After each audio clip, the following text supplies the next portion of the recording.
Alright. Hello, Void Dweller Mystery Theater. Welcome back to 428 Shibuya Scramble. Last time, we are heading toward the fucking climax. Oh my god. The bomb may or may not have been defused.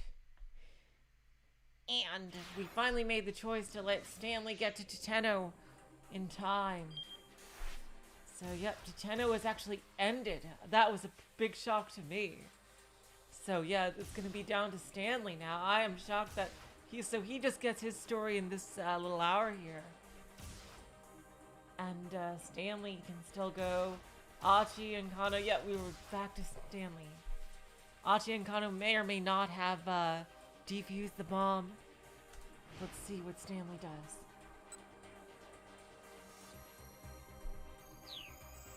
Actually, wait, it's probably easier to just choose it from Stanley right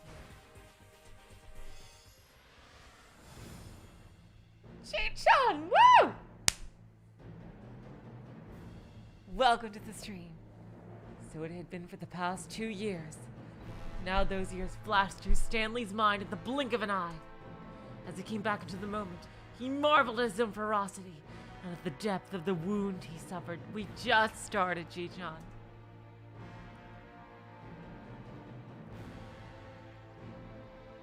That's right, we're back at this choice. Yeah, now I think I'm gonna use this one. Back to this. We already did this, didn't we?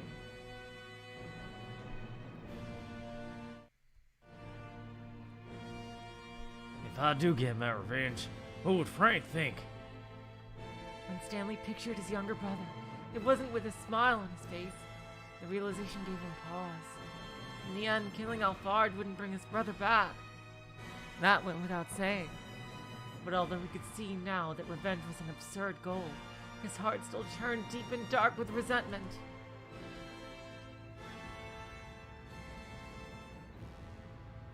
I wonder why there's a dash between O and Koshi Pharmaceuticals.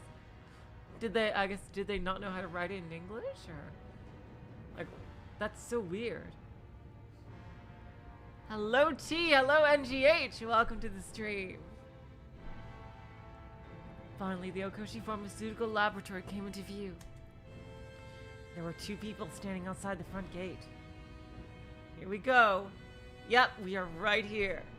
It was Tateno, and the girl who was pretending to be Kanan. Each had a gun drawn on the other. Somehow, Stanley had made it on time.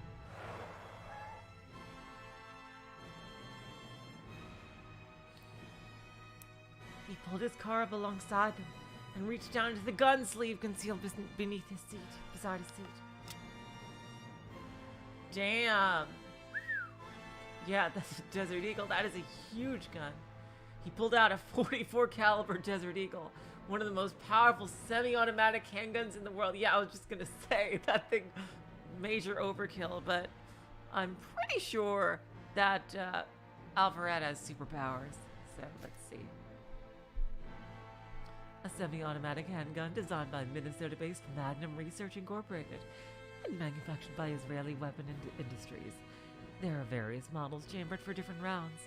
The largest, the 50 Action Express 50 AE, is exceptionally powerful by semi-automatic handgun standards.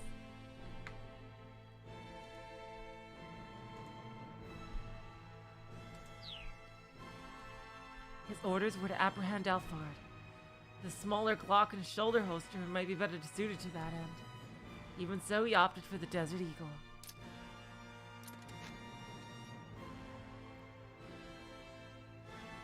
Getting out of the car, he started pacing toward the young woman.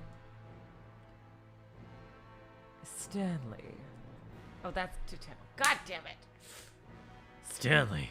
Sorry, my voice was all girly for a second. Tateno glanced over at him, his face pale. Stanley gave a silent nod in reply. You could see the hint of a smile on the girl's face. Probably a smile of overconfidence. While her brazenness would get her no further. I got in touch with the others. Stanley said. Told him to turn off Atomi Osawa's cell phone. It's all over, Alphard. He could see her eyes react. I imagine that by now. They've also managed to deal with the bomb you all planted on your decoy. The young woman remained silent. And of course, they managed to bypass the lock inside the lab. Y'all know what this means? Your little plan has failed. Completely. Stanley could see the girl's stare sharpen. He chased Alphard all around the world, only to arrive here at last, in this little island nation. It had been a long, long journey. Oh my god, G-Chan, she's playing near replicant. There are some side quests there that are total bullshit, like the one about farming. That's complete bullshit.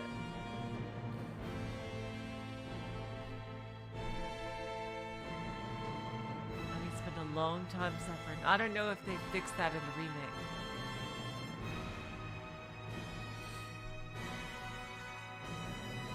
Now both the journey and the suffering will be over. Oh, movie scene.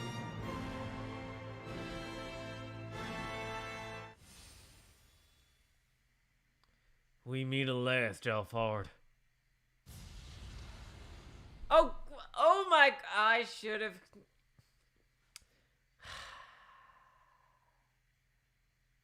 I should have. So both Stanley and Tateno just got it for this hour, I see. But then who's gonna continue? Oh.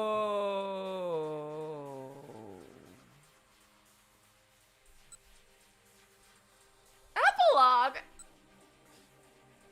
What the fuck do you mean epilogue? We haven't even.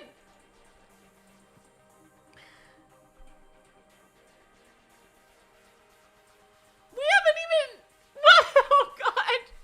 I should have done that last time. We haven't even gotten to the climax of the story. Oh my fucking hell. What the fuck do you mean epilogue? Oh, alright, let's see. Kanan's friend.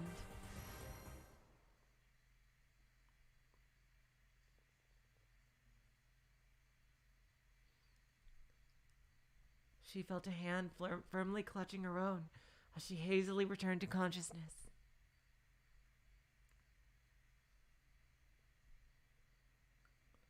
This hand. Whose is it? My father's? I don't know who's talking here. Maria's eyelids slowly drifted open. Maria. You're all right now. Her father was indeed beside her, holding her hand. Okay, so this is Maria.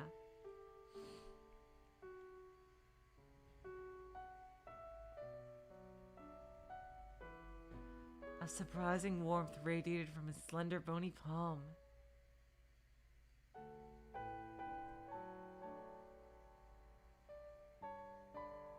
Dad? She was lying on a sofa. Oh god, this voice is gonna totally ruin this scene. God. She craned her neck to look around, still trying to process what was going on. There were several monitors that are... What happened? Come on, what happened? Is he gonna tell her in flashback or something? There were several monitors set up around the room. Oh, where are we? At my laboratory. You were infected with a virus, but I've given you the antiviral. You don't have anything to worry about. He squeezed Maria's hand even more tightly. Ah, that hurts. Ah, right. Sorry. Osawa eased up the pressure on his daughter's hand, but he didn't let go entirely.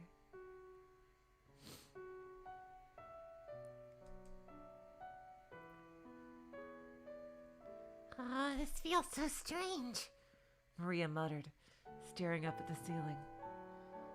I wonder why. What does? having you hold my hand. Yeah, damn. That's true.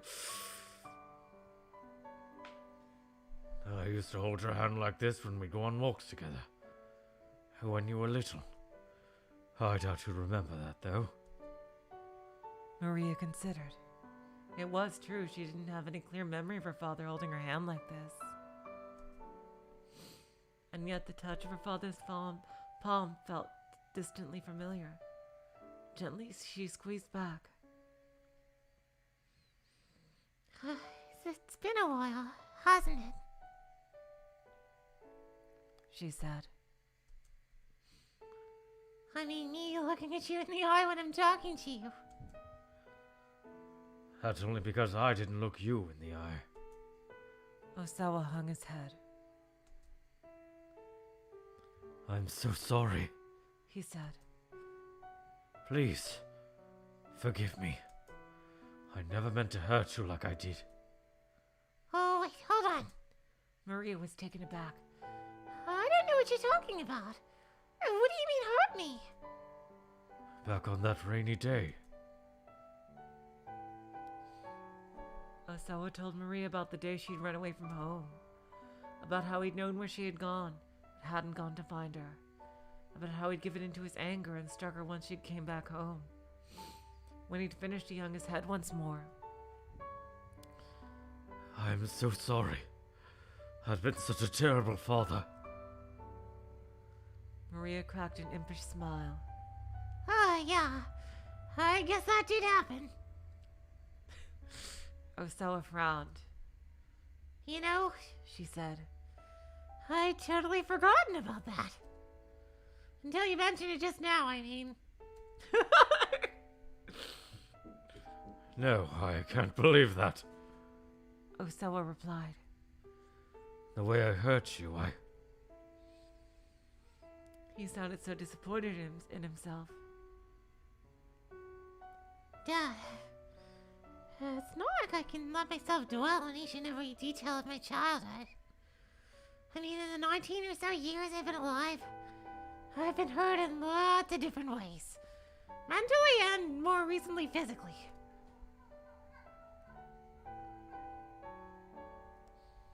A child experienced so much more than what her parents knew. That was what growing up was all about. It was a happy thing, but also a little bit sad. Oh God.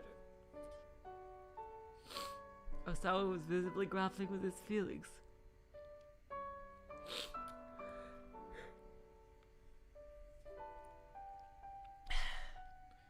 I see. He said. I guess you have gone through much pain. Oh, well, yeah, but there have been more things that were fun and happy. I see. It's the sum of all those things that have made me who I am today. So please, don't worry too much about the past. I see. Dad? You keep saying I see. Stop it. Sorry. It's just... This is all so difficult to say. Osawa was trying and failing to hold back his tears. Maria wasn't quite sure what those tears were for, but she felt a prickle of embarrassment. Shyly, she looked away, and her eyelids alighted on one of the monitors. So things are still going on in here. The screen showed a view from outside the lab. Who are those people? She asked, pointing. Osawa looked and his eyes widened in shock. 3 people with guns were facing off with one another. Maria recognized one of them. Tateno, the man with the cane. Why are those 2 pointing guns at your friend? Osawa's voice was shaking. My friend? Who do you mean? That's not my waifu. She's way taller than that. The one you met when we went to the Middle East. You know, Kanan. Whoa, that ain't Kanan. She's tall and buff. Osawa switched the monitor to show a different camera angle. A close-up of the young woman's face appeared on screen. Maria was at a loss for words. That certainly wasn't Kanan. It was the girl who'd come to tell Maria that Tomi was going to be kidnapped. Kanan's friend. Oh, wow.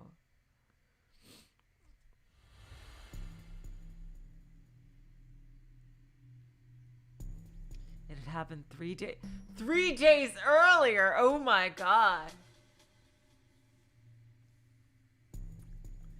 While Maria was on her way home from campus, a girl approached her, telling her she was a friend of Kanan.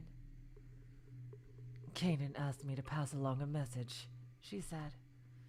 Then she showed Maria a video recording. The video quality was quite poor and the voice indistinct. There's a terrorist who's after the antiviral agent that your father is developing. Maria listening in shock as the message continued. The terrorist plan was already in motion, and Hitomi had already been infected with the killer virus. Your father used the antiviral to save Hitomi. But the terrorists planned on that. I'll spare you the details, but there's a way to extract the antiviral from Hitomi's blood. Stealing the drug from the laboratory is too problematic. The terrorist intends to get it directly from your sister. Hitomi is certain to be kidnapped sometime in the next few days. And so I have something to ask you. I'd like you to get her kidnapped in her place. Since we're twins, it should be possible for you to trade places without the kidnappers realizing it. Damn. Freaking Alphard, the master of 5D chess.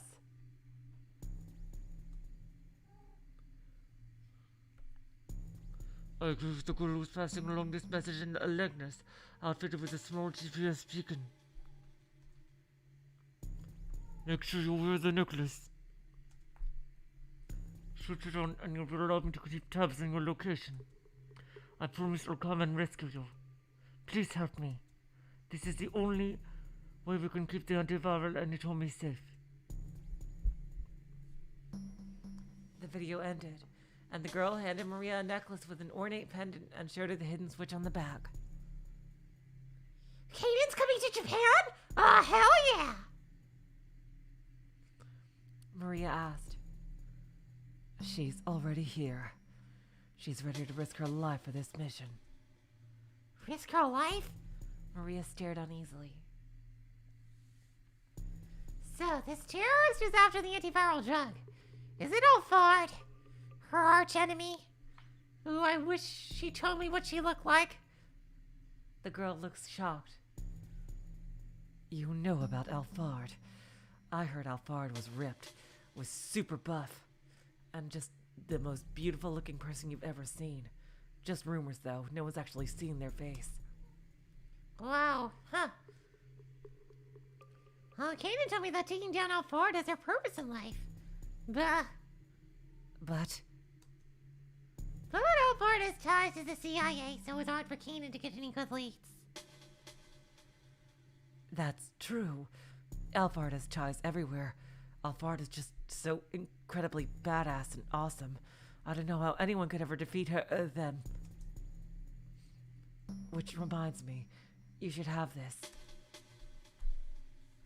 The girl held out a photograph. This man is dangerous. Stay away from him. He's an ally of Alphard. He's Alphard. Alphard, huh? Thanks. Maria did her best to burn this man's image into her mind. All right, the girl said. I've passed along everything Kanan wanted me to tell you. What you do next is up to you. If you work together, you might just be able to take down the super sexy, badass, and super smart Alphard. Hell yeah.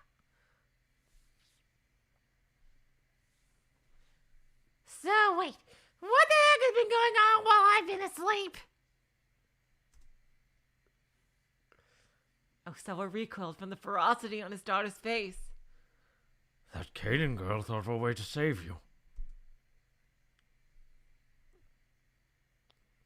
He went on to explain the plan to get the antiviral out of the lockdown laboratory. Once again, Maria stared at the monitor. As she eyed Kanan's friend, Another memory from before she'd blacked out drifted to the surface. Ow! Good night.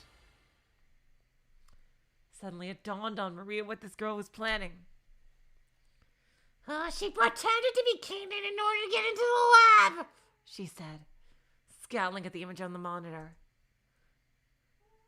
Osawa looked at the screen and then at his daughter's face. Well then, who in the world is she? Maria already had the answer. There was no doubt about it. That girl was Alphard. Oh, god damn it! I should have known when she kept complimenting Alphard in a really weird way.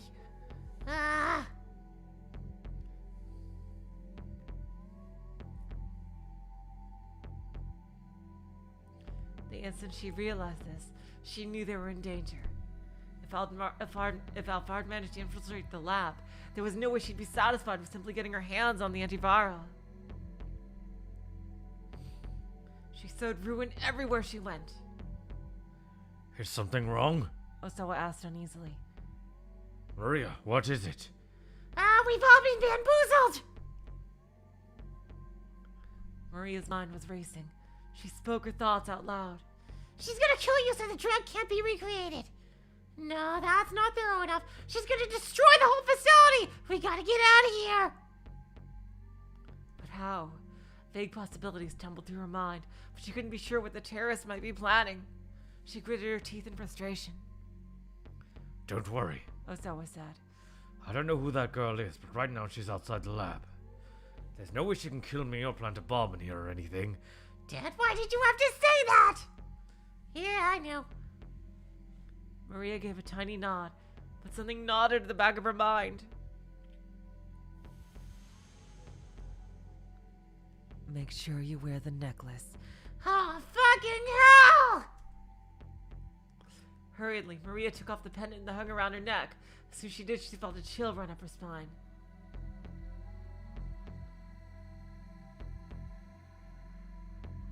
Oh no!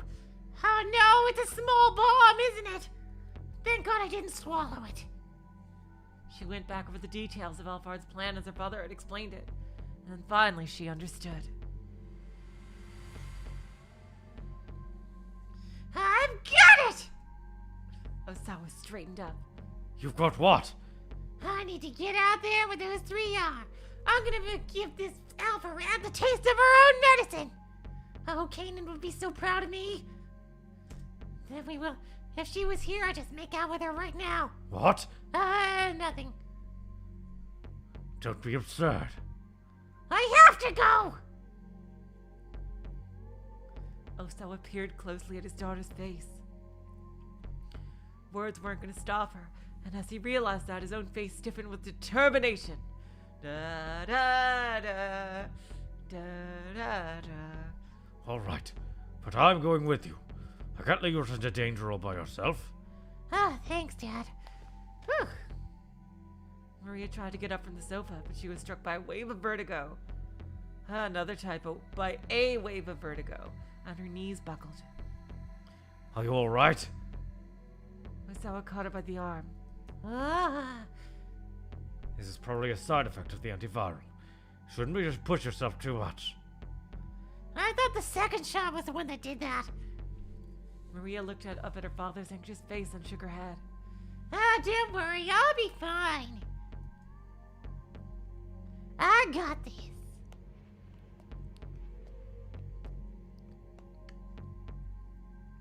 Her body was weak with lethargy, her mind trapped in a disorienting haze. Every step was a monumental effort, but she clenched her jaw and forced herself onward, making her way down the laboratory hallway. A whirlwind of anger and sadness spurred her onward. Alphard was masquerading as Kanan. How dare she! The cruel truth was all too clear. The terrorists would never have been able to get away with the deception if Kanan were still alive. Which means that Kanan must be... Oh no! My wife who's dead! I'll fucking kill her! I'll shove this small bomb fought back to hold her tears. It was too early to cry just yet. That could wait until after she put a stop to Alphard's plan. Using her rage to suppress her sorrow, she shoved open the door in front of her.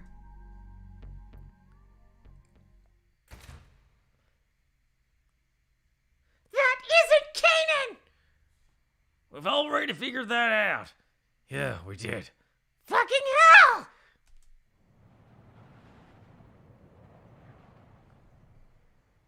Maria's voice exploded into the silence of the standoff. I doubt we're getting better testimony than that. Stanley said. His gun still at the ready. There's no talking your way out of things this time. The expression on Alphard's face didn't change. She stood still, a mannequin without a soul. What did you do to Kanan? Maria demanded, marching unsteadily toward the terrorist. Maria, stay back. She ignored him. Hey, don't get any closer. Tateno barked. He looked exhausted, on the verge of collapse. Answer me! Maria cried, still advancing. What happened to Kanan? But still, Alphard said nothing. Stanley, too, began edging toward her. Doesn't matter what you ask, He said. she won't tell you anything. Bit by bit, he inched closer. He was going to try to take her down. Oh, let's see. My dear, dear Maria, I don't know what Kanan saw in you. Let me turn your question around, Alphard said abruptly. What do you think? International terrorist, triple-digit body count. Just rub together your 2 remaining brain cells. Ah! Maria paused, confused. What do we think about what? Oh, what do you think happened to Kanan? The corners of her lips twisted up, shaping a mirthless smile. You killed her, didn't you? Maria's words came out as a whisper. What was that? I couldn't quite hear you. You'll have to speak up. You killed Kanan, didn't you? This time, Maria cried out with biting fury.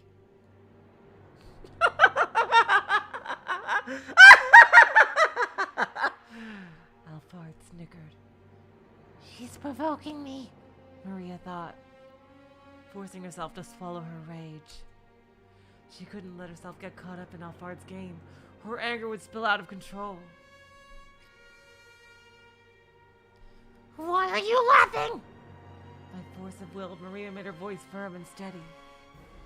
Because I'm guessing you weren't expecting me to show up here. Alphard raised an eyebrow ever so slightly.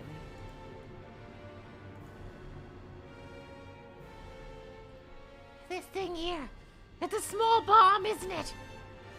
Maria held out the necklace. What? Stanley furrowed his brow. Of course. Even if we manage to catch y'all here, you'll still be able to destroy the lab. Still, the smile remained on Alphard's face. She seemed to enjoy watching the others figure out her intentions. But you can't trigger the bomb with me standing this close to you, can you? Didn't think of that part, did you? Maria locked eyes with Alphard. Unless you're prepared to sacrifice yourself. Which I doubt you are, because you're arrogant as fuck. She stood like an image of bravery, while on the inside her apprehension threatened to tear her apart. She could feel her heart thudding so furiously that she thought it might explode. Cold sweat trickled down her spine. Only her rage at Kanan's murder kept her from backing down. Go ahead and blow yourself up if that's what you want. Oh, that's her saying. Go ahead and blow yourself up if that's what you want! she said.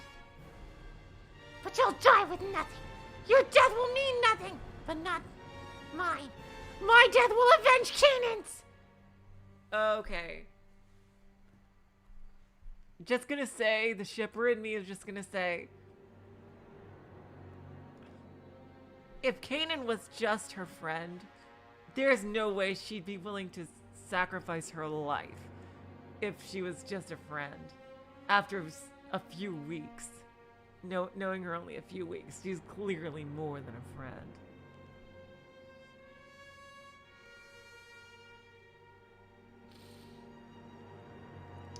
Silence fell out the laboratory gates.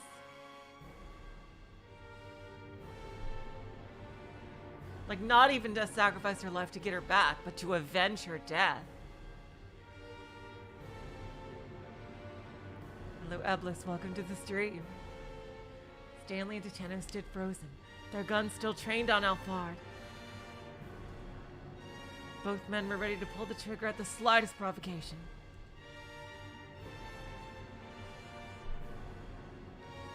Just how long had they been there, staring one another down?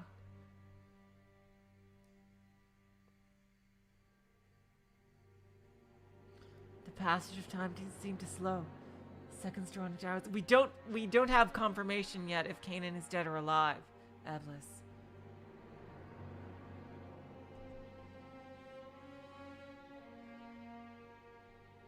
So please don't spoil anything if you know if she's alive or dead. We don't know for sure. Osawa swallowed audibly. Oh. She's planning something. Finally, Alphard tossed her gun on the pavement and held up both hands in surrender. I don't believe her. She's just trying to get within melee of the guards. She's too strong. She's got superpowers. Remember. Stanley wasted no time. Springing forward to secure her. She's gonna probably do like a jailbreak or some shit. If she even lets them get that far with her. He gave her a thorough pat down from behind. He removed a small device that looked like a detonator from one of her pockets. On your knees! Alphard did as she was told. Good. Now hands behind your head. Try anything funny and I will shoot, believe me. Please give me a reason to shoot. Without a word, Alphard placed her hands on the back of her head, fingers laced together. What are you playing at? Stanley growled disdainfully. Finally realize you can only push your luck so far? She responded with a faint snicker. Really? It's not my policy to resist when things are hopeless. Her tone was detached, her intentions unreadable. Good. That'll make this easy. Stanley kept the barrel of his gun pointed at Alphard's head. Uh-oh. This is for my brother. The words hung in his throat unspoken. A surge of emotion coursed through him. Just a tiny bit more pressure from his index finger, and he could put a bullet right through Alphard's head. His long journey would finally reach its conclusion. But although he had wished for this moment more than anything, his finger did not move. If he pulled the trigger now, would that truly be the end? Okay, I think I made the right choice before. His mind reeled at the implications. Tateno watched Stanley closely, eventually letting out a tiny sigh of relief. They were all in this together after all. Now they just need to be careful not to let down their guard. He had one eye on Alphard as he went to pick up the gun she discarded. Imagine if she has a bomb on the gun. No, she totally planned for this. She probably has a jailbreak already. Like, you gotta cuff her ASAP and get, like, I don't know, titanium handcuffs or some shit. She, like, no, she's got superpowers.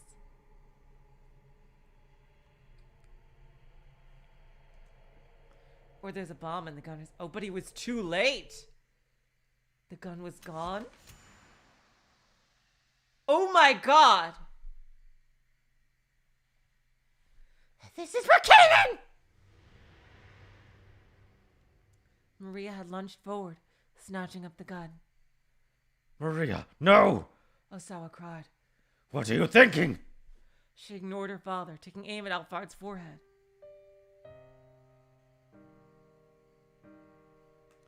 Kanan's dead. And you're gonna pay! The smoldering rage she'd fought so to hold back blazed up with renewed fury. Yeah, there's no way. She's not fucking in love with her. Maria, Stanley said calmly. put down the gun. He had nothing but words to stop her. There was no telling what Alphard might do if he took his gun off her. What will this accomplish? He asked, keeping his tone as level as possible. Maria's face remained awash with anger. Maria, Her father pleaded. please, don't do this. Tateno took a step forward. Go on. Hand me the gun. He said.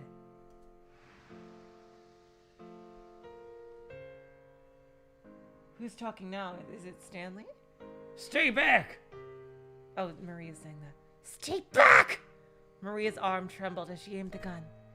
Everyone stood frozen, not even daring to breathe. The slightest wrong move might bring disaster. The silence roared. I don't care. If you want to shoot, then shoot. That's exactly what she wants. Her gun probably has some kind of trick to it. You do want to avenge Kanan, don't you? Yes. Yes, I do! Maria tightened her grip on the gun. Memories of her friend drifted through her mind. To Maria, born into peace, meeting Kanan had been like touching a world beyond her own, a far more complicated world. Kanan had blood on her hands from the time she was a little girl, a walking contradiction of cruelty and childishness. And yet she had lived her life according to her own unshakable beliefs. Meeting her had Maria think hard about her own identity. I'll bet it did. What did it mean to be Japanese? No, that wasn't the question. What did it mean to be Maria Osawa? That was the crux of it all. They had been able to find common ground despite differing ideals, because both possessed an unshakable sense of self. The tense equilibrium came crashing down as Maria let out a shout. Oh no! This is for Kanan! Oh no. She pulled the trigger, but her shot went wide, shattering the window of a nearby car. She's gonna use this chance to escape. Fuck! The sudden gunshot caught Stanley off guard. No! Alphard didn't miss her opening. Fuck! She rolled swiftly across the pavement, drawing the small pistol she'd hidden in an ankle holster. Maria hastily tried to aim for a second shot.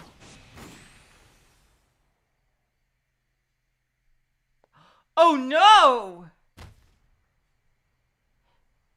Dad?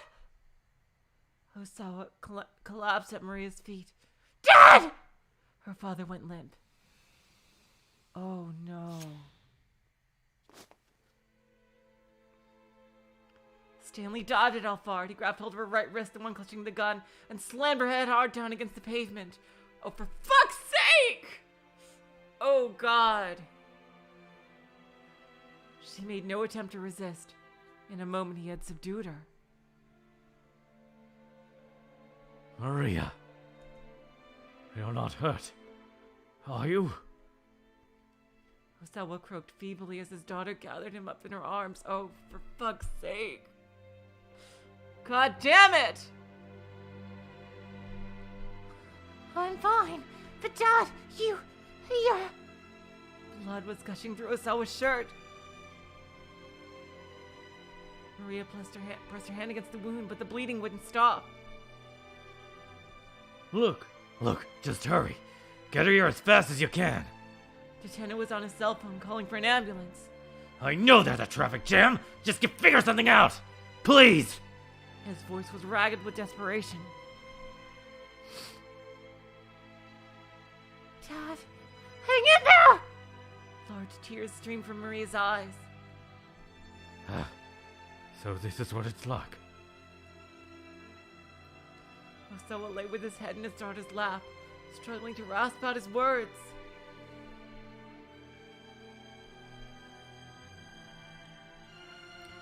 My body just reacted before I had any time to think. I finally understand what a virus must feel like. His eyes were hollow. I never told you when you told me, did I? About what started my fascination with virus research. Dad, try not to talk right now! Maria squeezed her father's hand. Almost imperceptibly, he squeezed back. It probably isn't a very interesting story, He said. but I'd like for you both to hear it anyway. I know, and we will. After this, I promise we will. Maria's words brought a contented smile to Osawa's face. I'm glad. So glad. It's all right. Just don't talk right now. This time, at least, I was there for you. Oh God. I didn't even see this coming. In retrospect, it was obvious, but... Oh my God. Osawa slowly shut his eyes. Dad! Maria said. But her father didn't answer. Dad! Don't die! You can't die! The sound of ambulance sirens wailed in the distance. Maria clutched her father's hand, trying to make her grip firm and reassuring, just as his had been for her back inside the laboratory. Please. Please don't die. She repeated the words inwardly, over and over and over.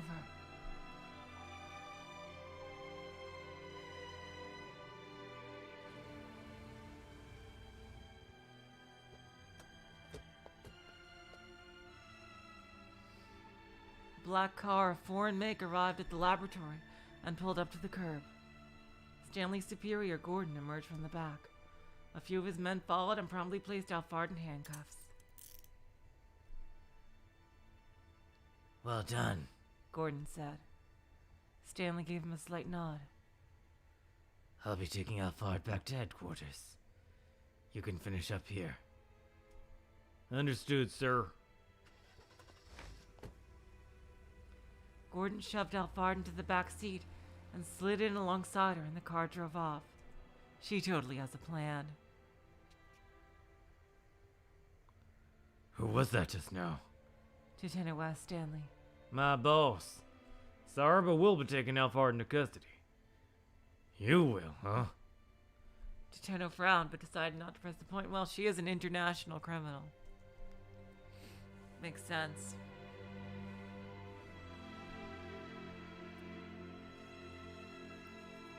The ambulance arrived at last, and Osawa was loaded inside. Maria remained at his side, still weeping, still softly calling out to him. My God, Maria must be in shambles, like absolute emotional shambles.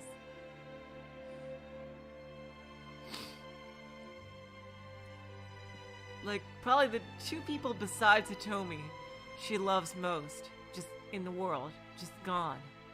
She's probably just gonna go with Hitomi right now and just hug her sister for comfort. Oh God.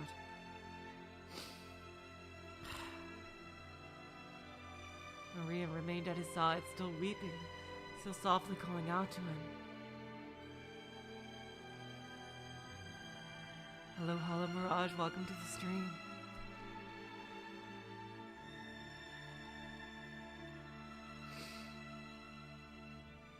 You could sense her there, though her voice sounded awfully far away.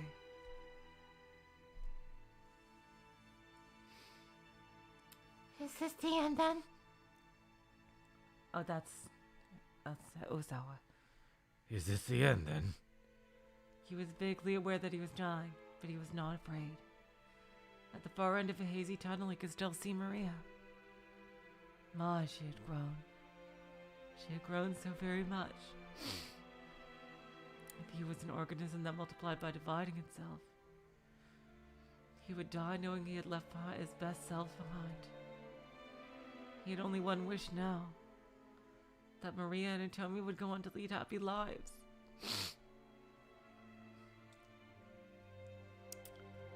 His vision was growing steadily more dim.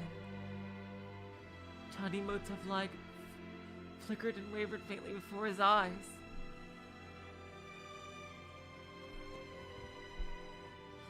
It looked a lot like the very first time he had ever peered through a microscope. And that was enough for him. Oh God.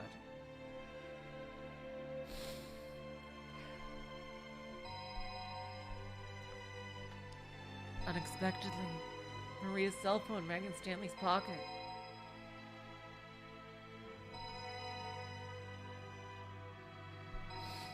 He meant to give it back to her, but the ambulance had already departed. The phone continued to ring for some time, and eventually fell into a death-like silence.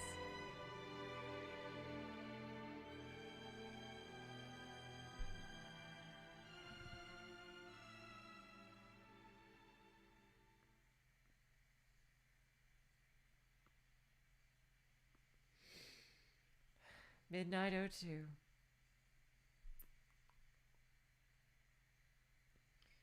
Achi held his breath. Oh, 0002. The timer, 2 seconds left. He could no longer feel the seconds ticking by. The numbers on the display were changing more and more slowly, but still he watched in fear. 002. It was impossible not to fixate on the countdown. 002, 002, 002.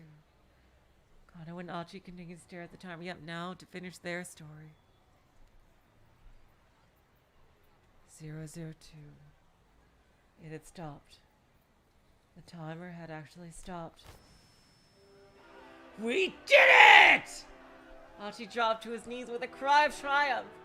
The rest of Shibuya Scramble burst into cheers. You are one reckless guy, you know that? Kano held his hand out.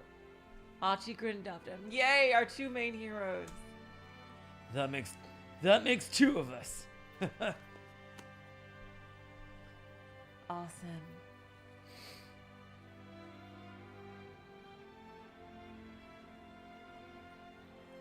The two clasped hands firmly, their handshake conveying more than any words could have. Hachi! Oh, that's Susumu. Sorry, my voice sounded a bit coily for a second. Achi! Susumu came rushing over. You did it, man. I knew you could do it. The two bumped fists. Hell yeah, bro. What the? I can't tell if that's a typo. Damn. Suddenly Achi has a southern accent? Jeez. Oh, it weren't just me. Seriously. It wasn't just me. Achi said. Could never have done it without your guys' help. Susumu smiled vastly. Oh. Hey, Susumu. Take care of SOS for me, second chairman. You got it, Achi. But, if there's ever a villain trying to take over the SOS brigade again, I will not hesitate to call you in to kick their ass. Of course. Ain't that the way of things? Hell yeah. Susumu looked him squarely in the eye. Achi gave a little nod, and then the two solemnly bumped fists again.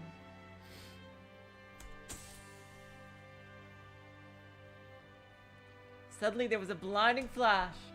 Achi spun around to see Chiaki standing there, beaming happily, her digital camera ready for another shot. Hey! Everyone gather up! Minorikawa called out to Achi and his pals. You guys are the heroes of Shibuya! How'd you like to be front page news on the gossip magazine? Photo time, everyone, Chiaki said. Get ready! The young men struck a pose together. Wait, her too? Minorikawa ushered Hitomi over to stand with Achi. Hitomi? Achi stared at her shyly. It was all thanks to Hitomi that he'd been able to do what he had done. Keeping Shibuya safe. Keeping his promise to Suzune. Hitomi had been his inspiration for it all. There were so many things he wanted to say, but he couldn't get the right words out. Hachi,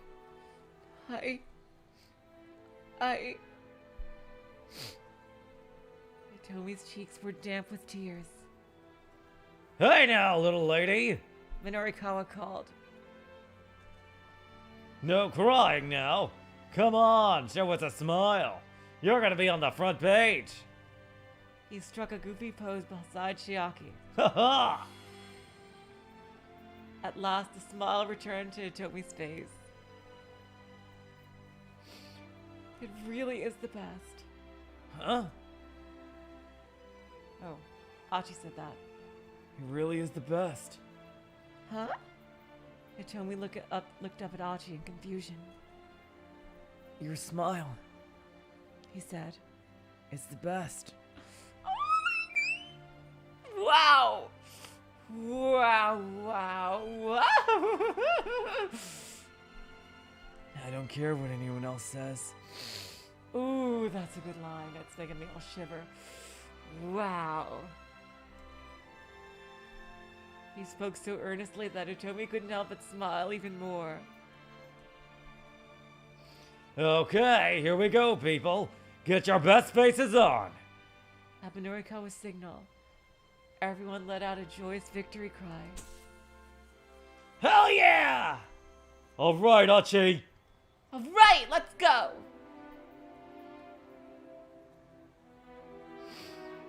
Come on, guys. Suzumu shouted. Let's lift Achi up where everyone can see him. The members of SOS let out another roar. Huh? No, you don't gotta do that, guys.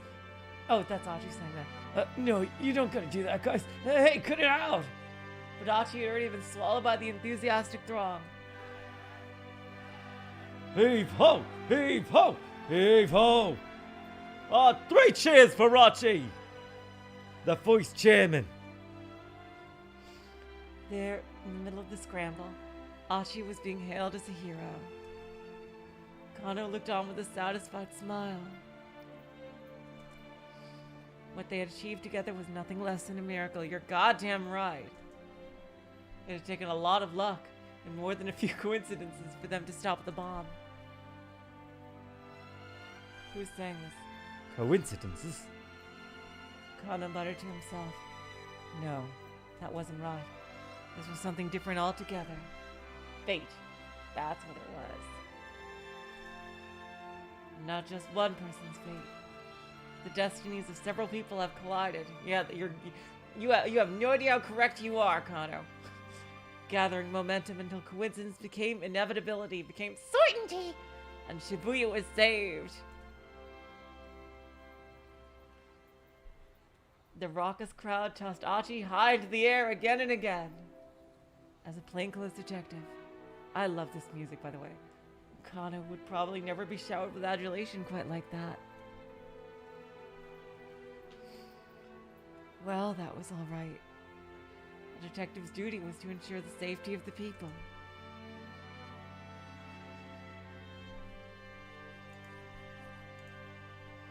He didn't put his life on the line so that he could be a hero. Just seeing all those smiles, that was good enough for him.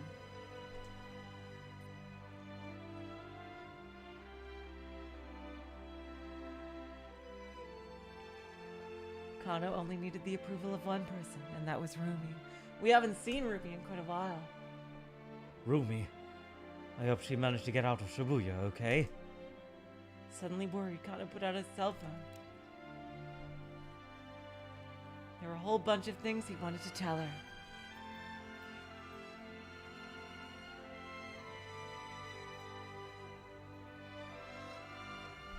Well, MGH, first, I'm not that good of a voice actor. In fact, I'm pretty bad. I need to get a lot more skill. And second of all, I do some pretty niche stuff. He couldn't share the whole story. Police rules wouldn't allow it. But he wanted to let her know as much as he could.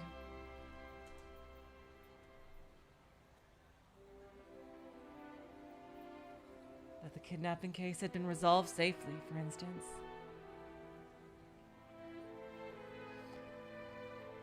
That he learned about the tortured past of the detective he so admired. That his partner was going to pull through. That he'd managed to finally talk to her father. That he'd put his life on the line to save Shibuya from danger.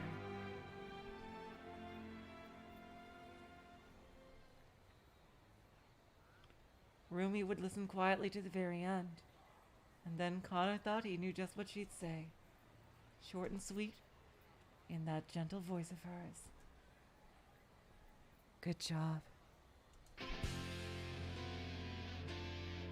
This really was a full 2H Shibuya Scramble. Yes, however,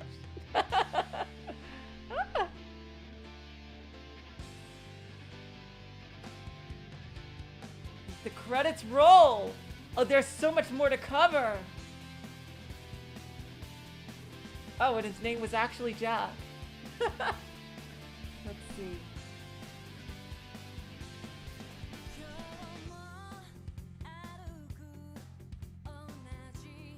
Well, I guess we're going to be doing some of the post-game right now. There's so much left to see. Did Osawa live or die? What happened to the real Kanan? Did they really just capture Alphard and that's it? There's gotta be way more. No, this can't be the real ending. There's gotta be more than this. There's gotta be. I don't know. I even know if I met the 50 bad end threshold. To like, would this not have unlocked if I didn't? Oh my god.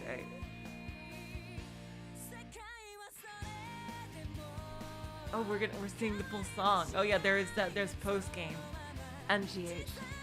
So yeah, this is not done yet. There's all successful entrants in the Be an Extra in our new sound double contest. That's hilarious. I wouldn't enter that because no one would want to see my face, but still. If someone were to draw me as an extra in a traditional visual novel, that'd be cool. But I wouldn't want to be pictured. No. I am way too camera shy. This, seriously, I feel like I can't comment on the full story because it's not over. Like I know there's more, but because we didn't get like the full resolution yet. There's got to be at least more after the credits.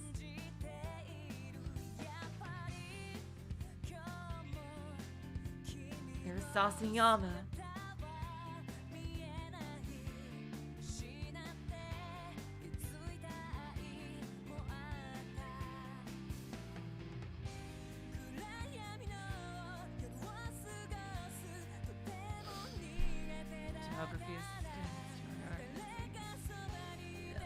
One thing I don't know whether this is true or not. One thing I heard about this story was that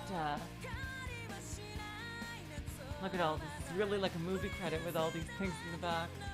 And at the end here, Coco Lulu, Epique du Monde, like all these different things. The soup company.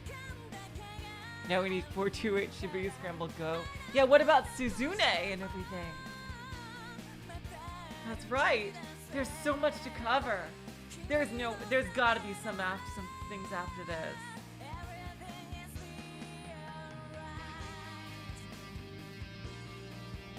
There's gotta be. Because that didn't feel like an epilogue at all. That felt like the climax of the story. There's got to be a real epilogue. Void Dweller, there's definitely a lot of post-game, so... we're not done with this. This is not the last stream of Shibuya Scramble. I wish I knew how much post-game there exactly was, so I could tell you, give you an estimate, but I'm not exactly sure. I gotta say, I loved Kano's character development. That was one of the greatest things. Seriously. Totally awesome. Here we go. Here we go. More stuff. Okay, yep. Here's Alphard. She's gonna do something. You know she is. You know she is. Gordon and Alphard sat in the back seat as the car sped along the highway. Here. Oh, fuck! Gordon is a fucking traitor! Oh, God. For fuck's sake!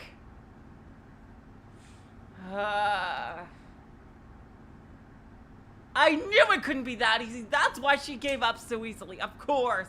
Of fucking course. Gordon tossed the handcuff key onto the seat beside him. What happened down at the Scramble? Alphard asked, picking up the key and unlocking her cuffs.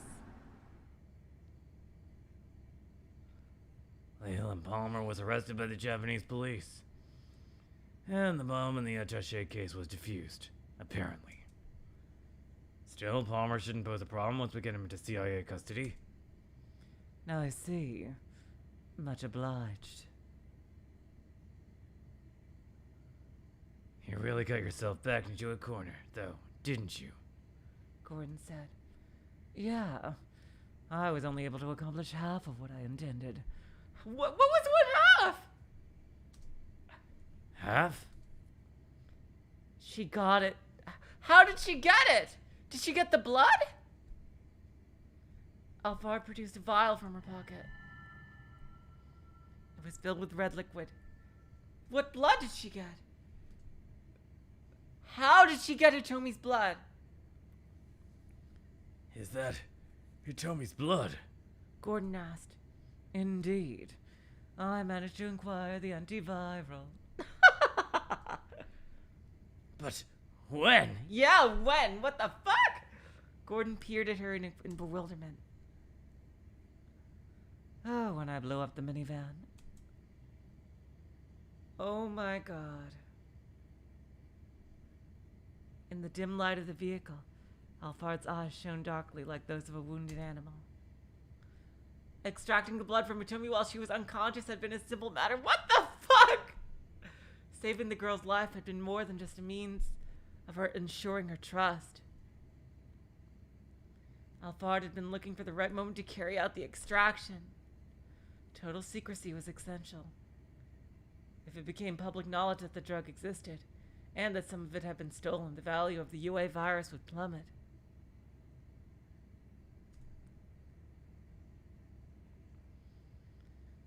Our primary objective here was to destroy that research facility. Still, getting our hands on the antiviral is better than nothing. Well done as always, Alphard. Holy fuck! All the Americans are evil! Oh my God! Fucking hell! Gordon's hard expression softened, but Alphard was in no mood to return his smile. If Maria Osawa had remained inside the facility, her plan would have succeeded. Everything else up until that point had gone off without a hitch. Holy fuck, that's terrifying. That's terrifying. That is terrifying.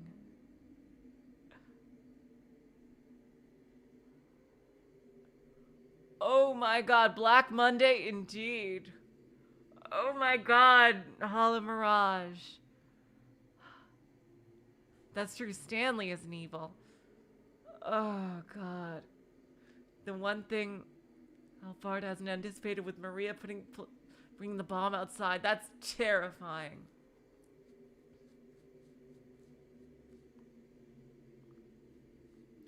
She had injected Maria with a knockout drug back at Endo Electronics that should have kept her from moving around for a while even after she regained consciousness. In any case, she wouldn't have expected the girl to just march off into the midst of an armed standoff.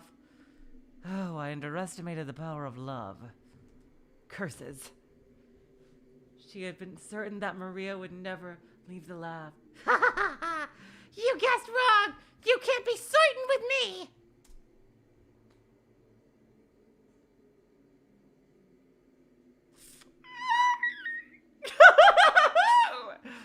If this ain't a confirmation, I don't know what is. She had misjudged how strong the girl's feelings for Kanan were. Maria's body had been put into a state of torpor. There were a bunch of people pointing guns at each other, and still she had been undeterred. Alphard's plan had hinged on Maria's relationship with Kanan, and ironically, that same relationship had made the plan fall apart. Yeah, Maria is like, I rolled a nat 20 on Constitution! Ha ha ha! Oh my god. Wow! I don't think it's just me shipping anymore. I think just the game is just outright saying it. It's true that she'd accomplished half of her goals, but Alphard still couldn't shake her sense of failure. She softly bit her lip as she gazed out through the car window. The bright windows of a few buildings shone out in the midst of otherwise darkened city. A group of tiny lights that refused to be washed out by the darkness.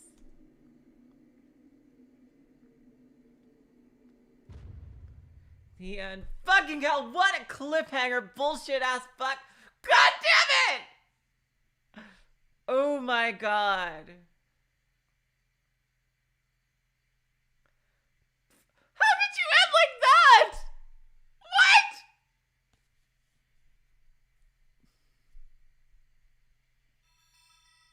Previews added to bonus the end question mark. Oh my god.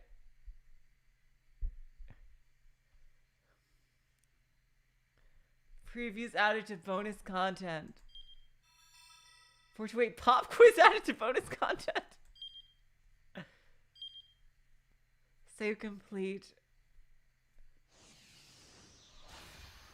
Oh my god. That was the neutral ending. Evlis. What the fuck is this? Oh, I see. These are like the little movie scene preview things. That's the Kajiwara side story there. Oh my god. What do I do? The stream's only been on for like a little over an hour. Ah, oh, Fuckleberry Hound. Oh god. The bonus, these are not, this is just the movies. These are just the movie scenes. Oh my god.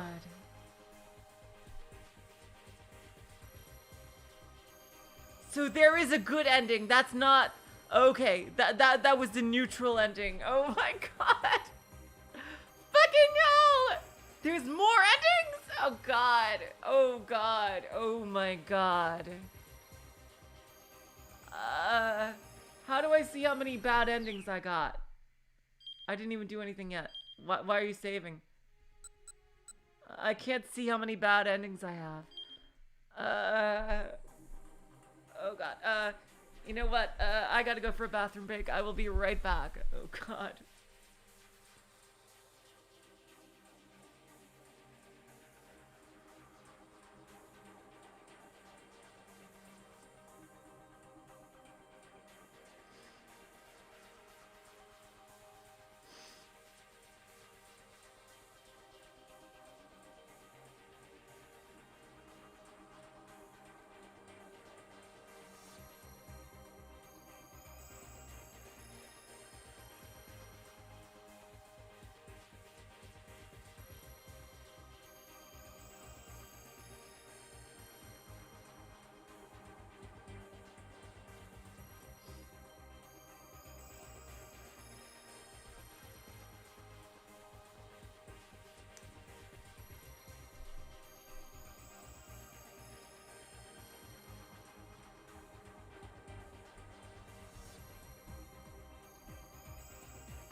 Okay, I'm back. So, you're saying at this point, I need to get a black. If I have a black bookmark on my save if I got 50 bad endings. So I guess I didn't. Yeah, damn.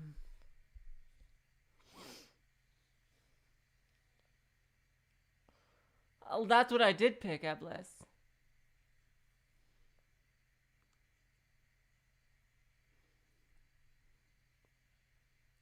How do we get the... Oh, 40... Oh, it says right there. I'm so stupid. 45 bad endings. Damn. Damn. Oh, my God. Yeah. So close. So close. Fucking hell.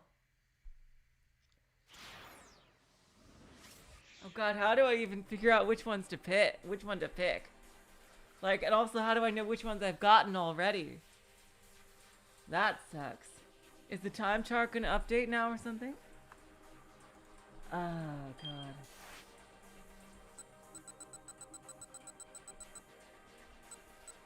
Okay, and this doesn't have any choices. Oh my God. Okay, so that wasn't the true ending. Okay, good. There had to be more, clearly. Oh my God.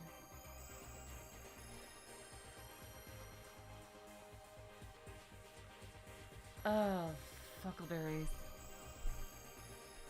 Ah. The thing I'm most afraid of is like forgetting how to set if I'm going for bad endings, forgetting how to set things right again to get it back on the true path.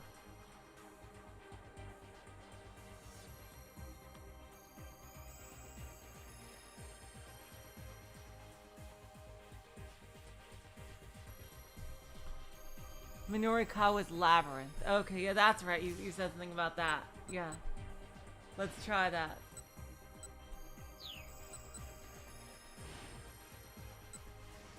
Let's do that. Okay, let's try that one.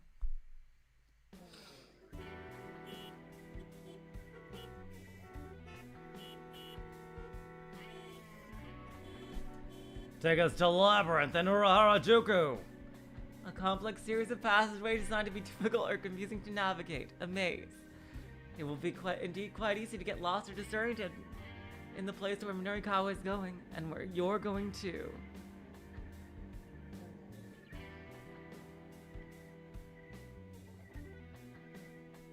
But any maze can be solved with enough effort. All you need is perseverance and wit. You're taking frequent notes for your best of luck. What does that mean? I keep forgetting what voice I gave this guy. A labyrinth in Harajuku, you said? Kimizuka quirked an eyebrow. Is something the matter? Is something the matter? No, nothing at all. Hurry up and get in.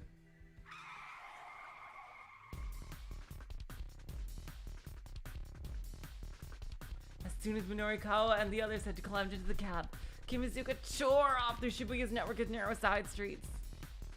Thank you, Eblis, so much for being our guide, seriously. The passengers in the back seat jostled roughly and back and forth to the sound of screeching tires. This is altogether far... Oh, it's that guy. This is altogether far too excessive, Katayama murmured, wincing as his head bounced repeatedly against the window. to think we allow such inconsiderate driving here in this country. Chiaki, meanwhile, had opened her laptop and was somehow working furiously to finish her copy. The sound of her fingers clicking across the keys echoed within the vehicle. How's it going, Chiaki? Minorikawa asked. Just a little more! Her eyes were glued to her monitor, her face all seriousness. Kimizuka glared over at Minorikawa. If I may ask, sir, what business do you have at this labyrinth? Just a little interview. I hear a local gang called SOS uses this place as their big hangout. You're interviewing SOS. Sir, I feel it might be best not to get too involved with that lot. There was something about the driver's warning that seemed a little off. Do your taxi driver connections tell you what SOS is up to? Minorikawa asked. Originally, there was something of a vigilante corps, in the name of keeping the neighborhood clean and safe. But lately, I hear nothing but bad things about them. Those loan sharks said something. Oh, those loan sharks had said something very similar. Minorikawa reminded himself that he'd better be on his guard. Katayama chimed in. And just how do you plan on to go about interviewing a gang like this? That's nothing for you to worry about. I have a plan. Ha ha! Oh ho. And just what exactly is this plan? It's a secret! Katayama gave him a derisive grin. Clearly, he wasn't impressed. Minorikawa turned to look at Chiaki. She appeared to be engrossed in her copy to even hear the conversation. I realize this is for Wake, Kimazuka said worriedly. but do you really need to take such risks? Hell yes, I do! Ha ha! Minorikawa thought back to that look on Toyama's face. The look when he finally regained his confidence. He couldn't let Heaven Publishing go under. Toyama provided the canvas on which Minorikawa shared his art with the world. Thinking about it now, Minorikawa realized he'd always been chasing Toyama's shadow. Though it was galling to admit, that man had been the ideal Minorikawa strove to live up to. That was why he'd hated seeing Toyama reduced to such a pathetic state. He wanted Toyama to remain indomitable, to keep busting down any and all obstacles in his own peculiar way. Still, Minorikawa wasn't about to voice these feelings aloud. He felt more than a little embarrassed to be taking it all so personally. When you take on a job, you give it 100% every goddamn time. That's what makes you a professional. Ha ha! He said. Wouldn't you agree? I do indeed. Katayama chimed in. But you'll have to demonstrate that 100% in the limited time you have left. Which, by the way, is 51 minutes and 30 seconds. And I will not budge in the slightest on that submission deadline. Please do keep that in mind. The man took another look at his watch.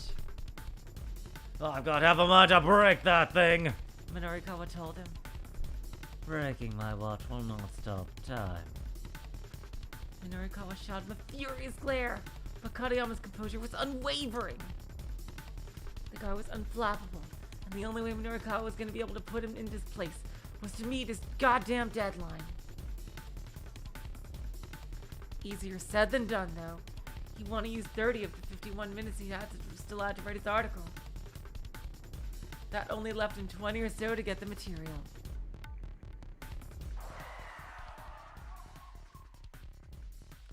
Kimazuka suddenly slammed on the brakes and the cab skidded to a halt. Minorikawa stared through the windshield in shock and saw a smallish, boxy minivan weaving erratically along the road. Whoa, look out! That thing's headed our way. Don't worry, sir. The driver replied. Just leave this to me. Keeping his cool, Kimazuka dexterously steered them clear of the oncoming vehicle.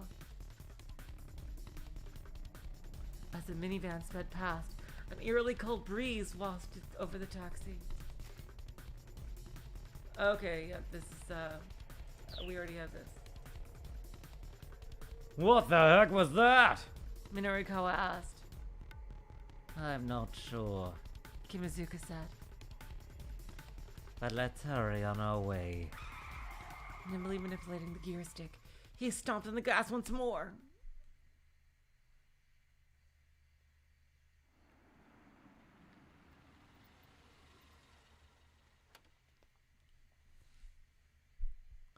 Here we are, sir.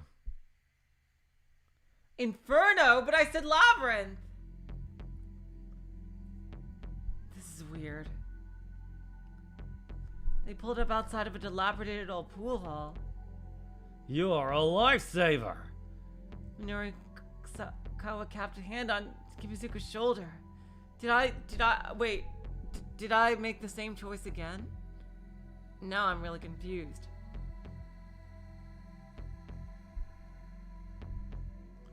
Wait, whoa. Wait. Huh? Wait, is it the...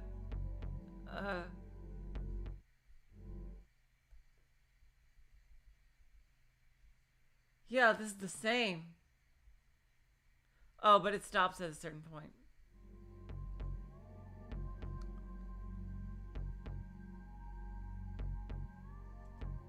Just be sure to be careful, sir. Minorikawa nodded. Huh?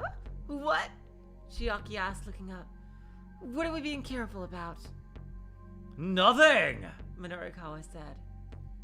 You just wait here in the car. You've still got that copy to finish up, yeah? Well, yes. All right then. Chiaki frowned but resumed her typing. And you wait here too. Minorikawa said to Katayama. But of course, that goes without saying. Incidentally, you have 49 minutes and 6 seconds remaining. Minorikawa did some quick mental math.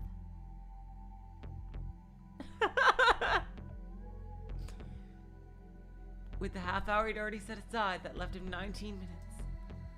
However dangerous SOS might be, he couldn't afford to hesitate for even a single second. Bracing himself, he stepped out of the taxi and entered the pool hall. Ew. Minorikawa took a deep breath as he approached the grimy door. Here goes. He drew his leg back and gave the door a hearty kick. Ha! Dynamic entry! What the heck? What is this place? Oh my god. It's that old screensaver! Oh my god! For those of you who don't know, there used to be a thing called screensavers because of CRT monitors used to have like images could actually be burned into them if the computer was left on. Like they didn't have going to sleep auto, and so what they had was these various moving images called screensavers, and this was a very popular one called, like, I think it was called Labyrinth, and it was about just a first-person view of just going through a randomly generated maze. I think you could put some things on the walls randomly, like messages or a picture or something. And yeah, it's just something in old Windows. It's hilarious. I think it stopped in like Windows 98 or something like that, but... Oh my god. Minorikawa come to a pitch black void. A cold wind blew from deep within the darkness, carrying with it the sound of a bestial roar. It almost looks like a dungeon of some sort. Minorikawa said. Well, I anticipated this much. He pulled a fountain pen from his pocket. It's no good bringing your gear with you if you don't actually equip it. He said, oh my god. Pen clutched firmly in his right hand. He strode boldly into the darkness. Aha! A branching path, huh? He'd been walking for some time. Now up ahead there was a T that led both left and right. Oh my god. This is hilarious. And that sign there looks pretty important. Minorikawa peered closely at the 4 lines written there. The honest one tells no lies. A liar never tells the truth. One is honest. 2 are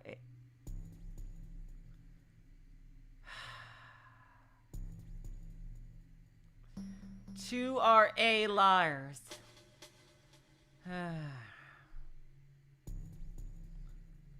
See if you can find what's true. Aha! Sick of the truth, huh? That's something I could get fired up about. Minoricawa decided to go, what does this have to do with seeking the, like, what the riddle just had said? Well, okay, here's a lot of, I guess I'll go to the right. After making his way along a chilly passage, he emerged into a chamber of about 10 square meters. Holy shit, that's terrifying. I have whiskers.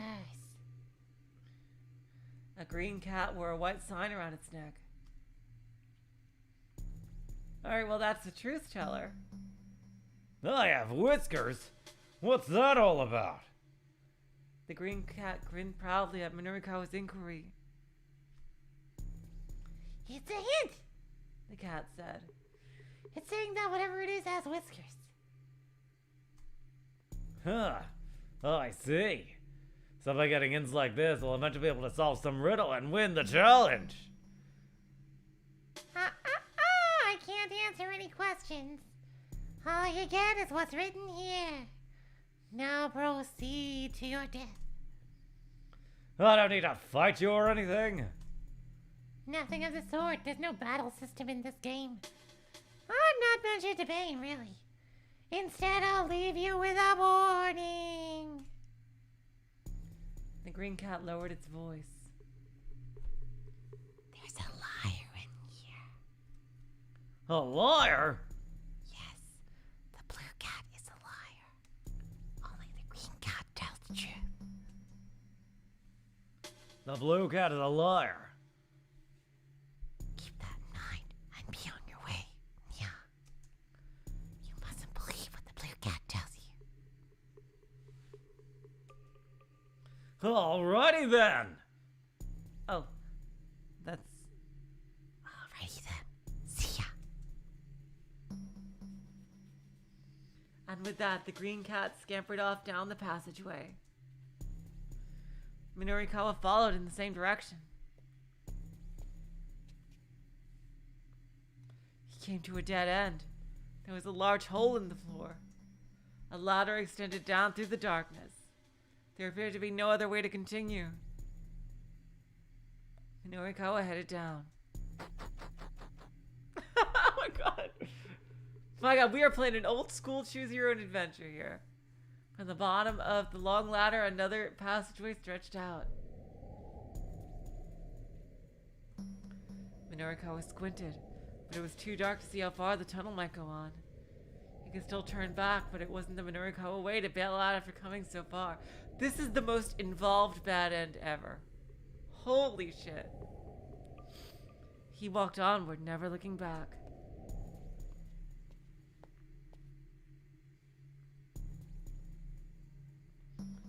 After a while, he reached another T, a choice of left and right again. And there we go, we went, well, keep going to the right, to the right.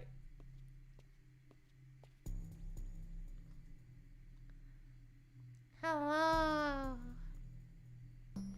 This time, in the room at the far end of another long straight passage, he found a red cat waiting. This one likewise had a sign around its neck. Minoricawa read its message. I'm a fast runner. Huh. He took his pen back out and jotted down the words on the palm of his hand. Have you got that? The red cat asked. Yeah, you've got it. Anyway, I'm off! Wait, hold on! Minoricawa called out. The cat stopped. The green cat earlier told me something. It said the blue cat is a liar. Huh. Is that so? So what about you then? I only speak the truth. Really? Whether you believe that or not is up to you. Anyway, I'm off! Using its paws to hold up its floppy belly, the red cat scampered off. Well, how fast was it? Minoricawa followed in the same direction. He came to a dead end. There was a large hole in the floor. A ladder extended down through the darkness. There appeared to be no other way to continue. He was practically begging him to climb down it. From the bottom of the long ladder stretched another passageway. This is insane. Minorikawa squinted, but it was too dark to see how far the tunnel might go on. He was struggling to think it might be a good idea to turn back, but he couldn't bear to give up now. He walked onward, never looking back. Why do I have a feeling we're gonna get a jump scare eventually? If we, like, the bad endings here are gonna be like jump scares. Because there's gotta be more than one in here. After a while, he reached another T. A choice of left and right again. Minorikawa went, I'm never gonna stop going right. It's gonna keep trying to go right. The blue cat stood there, panting raspily. Minorikawa read the words written on his white sign. I'm round. That's right, and that's no lie. Interesting. Okay, so I guess the blue cat really is a liar. It's the red cat who tells lies after all. Right. Got it. Make sure you hammer this ending or two out, okay? I'll be fine. Right. Time to move on. But as Minorikawa began to head down the passageway, the blue cat hurried to bar his path. Wait, what's up? Wait up. You don't need to be in such a hurry. Have yourself a little rest before you go. Sorry, but I don't have time to dilly-dally. Oh, it doesn't need to be for very long. No, I'm heading off. The blue cat frowned in consternation. You really shouldn't rush so much. It's bad for your health. Is he gonna kill him? Oh god, with a flurry of paw swipes, the cat wiped its signboard clear. Then it scurried away, scowling back resentfully at Minorikawa as it went. Minorikawa followed in the same direction.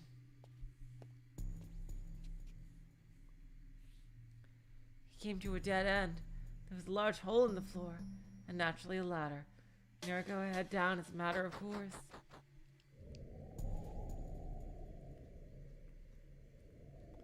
At the bottom of the absurdly long ladder was, as expected, another long, narrow passageway. No longer harboring any thought of turning back, Minorikawa pressed onward.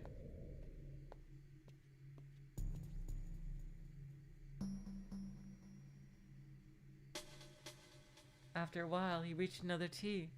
Just the left and right. My god, this is involved!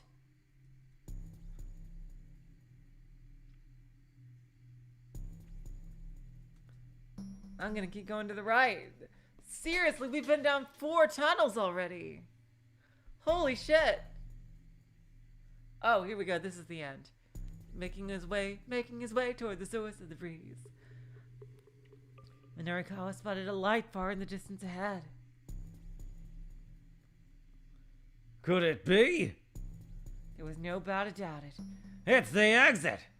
Minorikawa broke into a full-on sprint.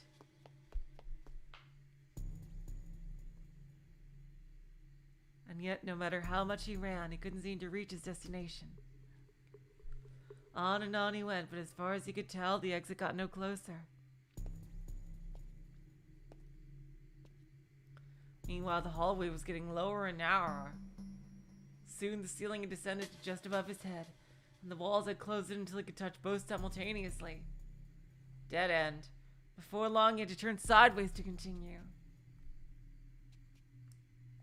Still, he pressed ahead until he no longer had the space to stand. Then he dropped to all fours to crawl along. Oh my god. This is so surreal. Eventually, he was forced to writhe along his belly. Even then, the distant view of the outside seemed impossibly far away. He went on until the passageway was mere 30 centimeters. How did he fit through? Scrunching his body up, he forced himself even further along. He's gonna get stuck. Finally, he could see that the exit was getting near. It looked like even 10 more meters to go. Okay, at least he can see that it's over. Minorikawa stretched himself out like an earthworm, inching his way along. And then, unexpectedly, His outstretched right hand thrust through the opening and emerged outside. He felt the warm crust of the air against his fingers. Whoa! What the? He thought the exit was 10 meters away. It was really just a 10-centimeter hole right in front of him. This is terrifying. This is some Junji Ito shit right here. My god. He tried to back up, only discovered that his body was stuck. There was no way he could go forward through that tiny hole. The only part of him that remained free to move was his hand on the outside. Hey! Somebody help! He flapped his hand around, shouting through the opening. Somebody get me out of here! Sometime later.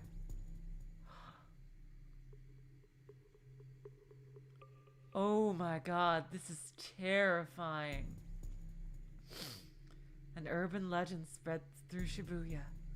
A tale of a hand that would appear out of thin air, grabbing unexpected passers-by and spirit them away.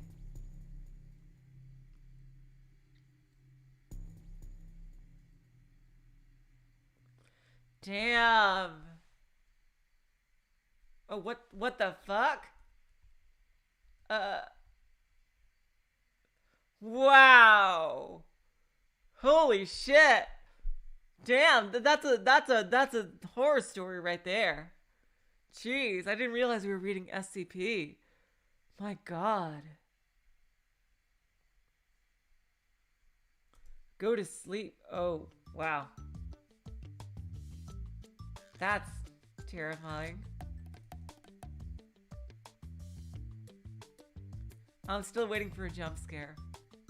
Bad end. Oh my god.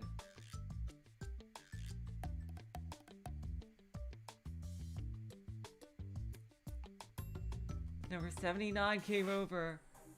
Oh my god.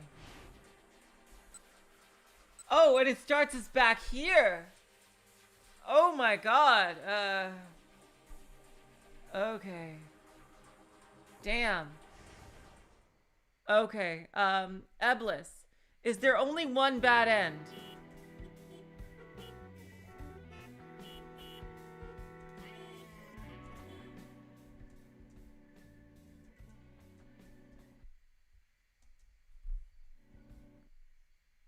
Is there only one bad end, Eblis? I'm just,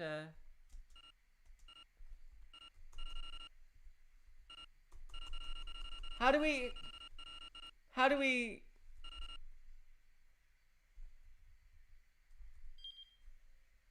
Okay. Okay, there's two bad ends. Okay. So there's two bad ends. No, I didn't mean to do that! Fuck! God damn it.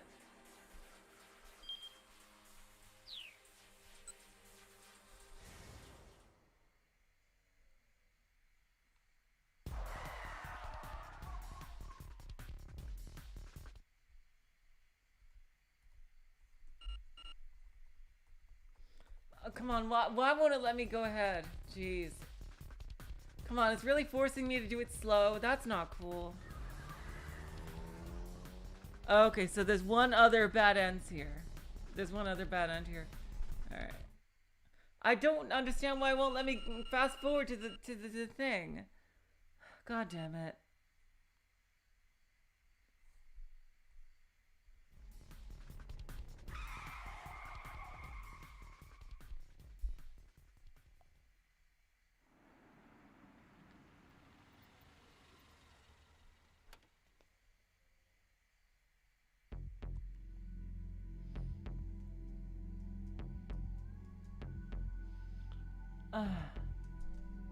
It sucks that there's no way to fast forward when what you've already done. Okay, so there's two bad ends and one good end. I guess it also counts as a bad end in the labyrinth. Okay. So basically, Eblis, what you're saying is there's over 3 endings overall in the labyrinth. I didn't even get a chance to give an answer. Jeez. I'm guessing it's having to do with guessing the riddle correctly or incorrectly.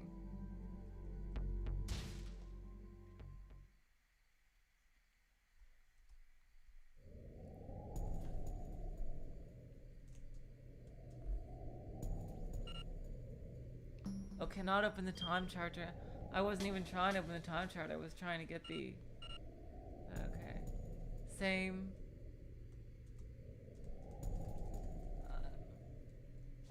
No way to fast forward the dialogue, really? Okay.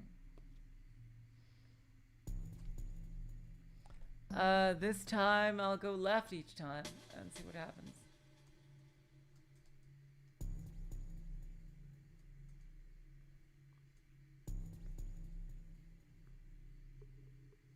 Oh wait, so okay, it gives you the same bad end, aka game over. Okay.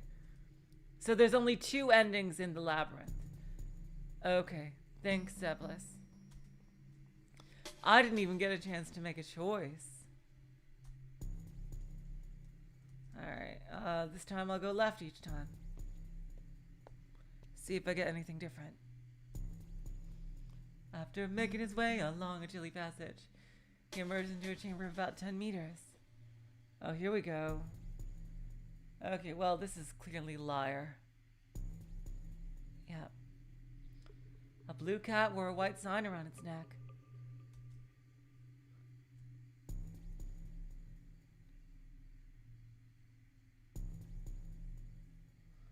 I'm black and white. What's that all about? The blue cat's heavy head wobbled as it answered Minorikawa's inquiry. It's a hint. A hint saying that whatever is black and white. It's black and white. What do you mean, whatever it is? Huh, I get it. So by getting hints like this, I'll eventually be able to solve some riddle and win the challenge. No questions, please. All you get is what's written here. Now go on, go forth. Is that it?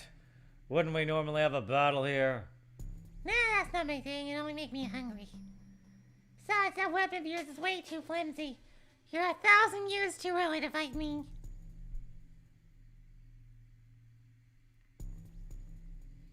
Oh, the signs don't talk about the cats themselves. They were for what you have to guess. Okay, so it's black and white, very fast, and... Damn it, I forgot some of the others. A pen is best used as a pen. The blue cat said. But more importantly, The cat lowered its voice. there's a liar in here. Okay, this is the same. Everything the red cat says is untrue. Okay, yeah, same as last time.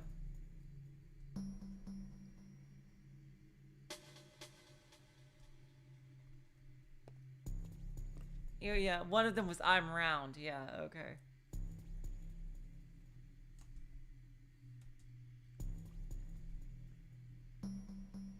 Thank you. And yeah, one was I have whiskers. Okay. I thought the signs were referring to the cats. Okay.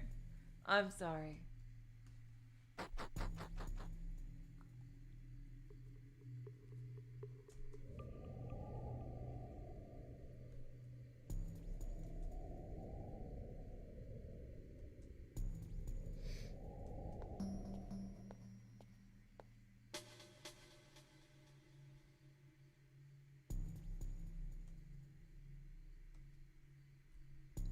Oh my god, this is actually a huge thing.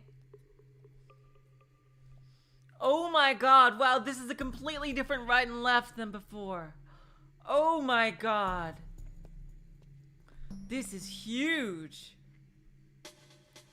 Unless there's 3 choices and it's, no, it's not. Oh, it's the blue cat again. Interesting. Hey again! The blue cat greeted him unenthusiastically. I can't move under my own power. As before, it wore a sign around its neck. Minorikawa read the message.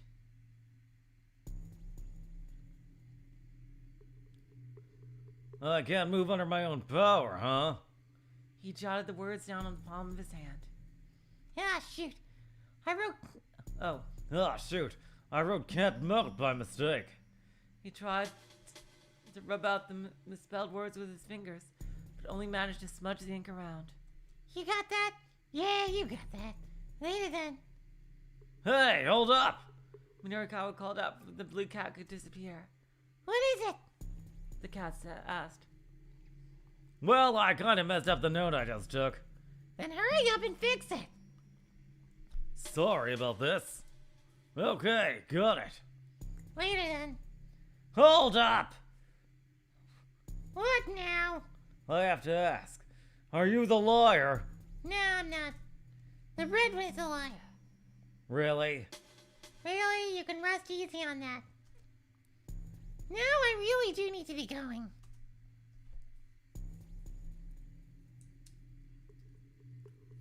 Wiping away the text from the whiteboard around its neck, the blue cat turned and vanished into the darkness. Minorikawa followed in the same direction.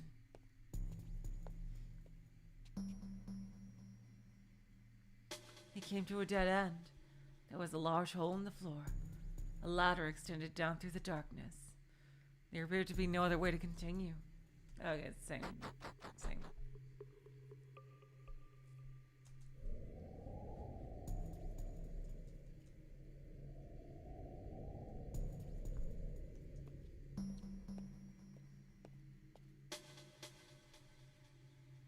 Oh, this is new.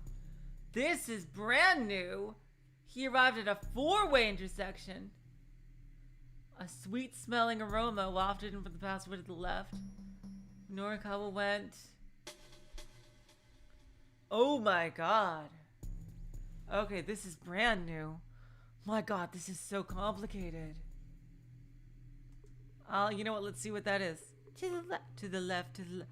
Oh no! Oh, don't follow any smells later. Oh no. Following the fragrant aroma. I just read your comment as I picked that, Evlis. Minoriko arrived at a small room. A chicken was standing there, grilling up some rice cakes. He arranged them on a grill over a charcoal brazier and was using a brush to cook them in oil. They looked delicious. Minoriko swallowed, his mouth watering. Hey, mind if I have one of those? He asked. The chicken gave a nod. I have some seafood to wrap them in. They're ready to eat. Norikawa took a look around. I'm in New York. Okay. If someone was cooking rice cakes in a dreary place like this, it seemed reasonable to expect a shelf or something with seaweed nearby. After all, there was a charcoal grill set up and everything. He soon caught a whiff of the scent of the seashore. Huh? Where was the smell coming from? There wasn't any sort of shelf. After a moment, he realized that the aroma was coming from the walls themselves. He reached out to touch one and felt the delta, a coarse texture of dried nori. I see. These black walls are the seaweed. Now it makes sense the chicken had come to a place like this in order to grill up some rice cakes. Minorikawa grabbed the edge of one wall and peered a piece off, but then, oh my god, the entire wall began to shake. Its structural integrity was compromised. Whoa, what gives? What's going on?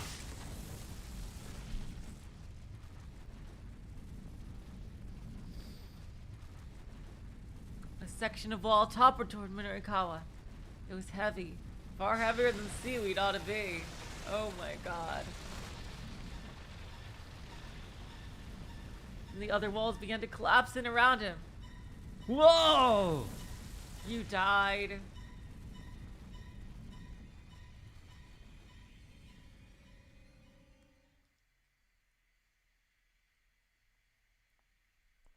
I'm guessing that Go to Sleep is gonna give the same ending.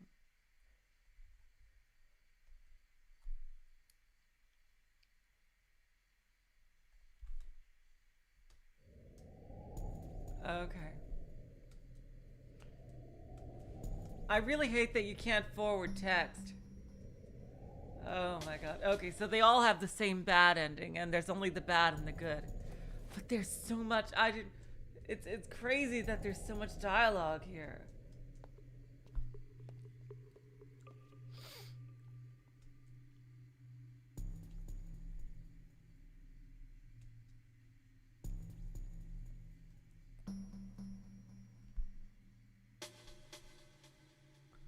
My God.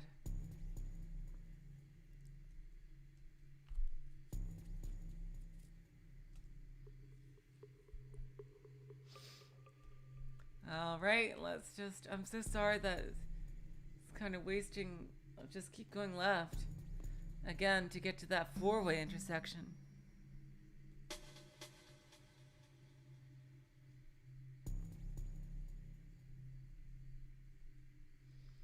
Ah, jeez.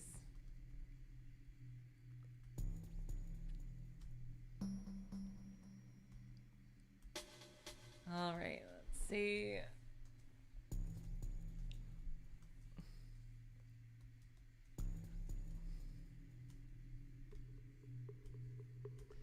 All right.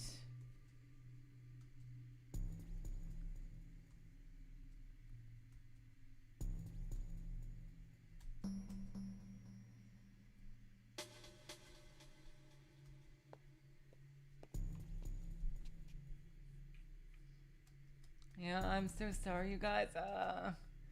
It sucks that there's no way to fast forward what you've already seen.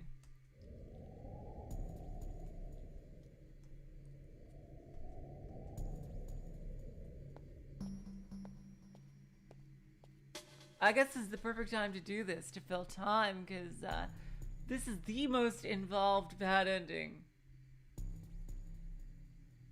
Let's see. Let's go to the left, just to keep things interesting here. Yeah. I'm sweet. This time it was the green cat that awaited him in the room at the end of the tunnel. As a four-word sign around its neck. Minorica read the message. I'm sweet. So it's edible then. He jotted down the words on the palm of his hand. You got that? Yeah, you got that. Read it then. But as the cat started to leave, Minorica called out. Wait, hold on! The cat stopped. What is it? The blue cat told me something earlier. It said the red cat is a liar. Yeah. Is that true? Everything the blue cat says is a lie. Of course.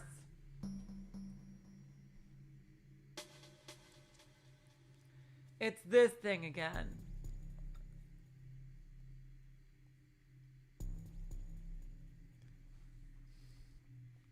You mustn't believe it. The only one who speaks the truth is me, the green cat.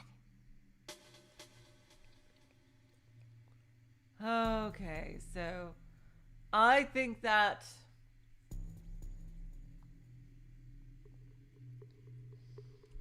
blue and green are the liars.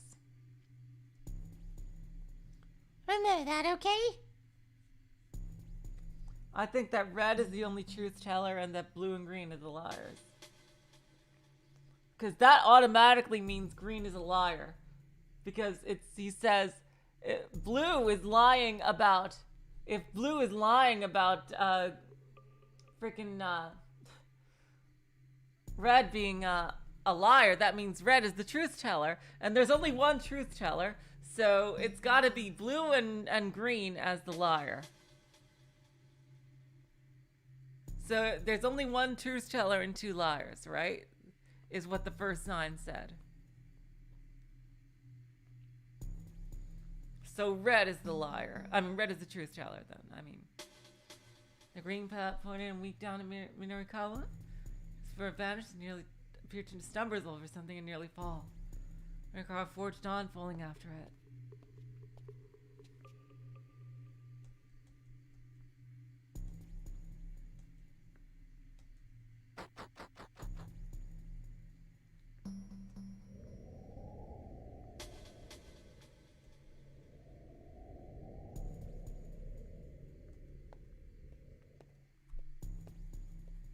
Wait, you thought it was two truth tellers and one liar? I thought it was two liars and one truth teller.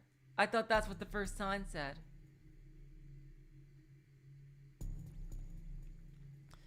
Right, but that would track if red was the truth teller. That means blue is a liar.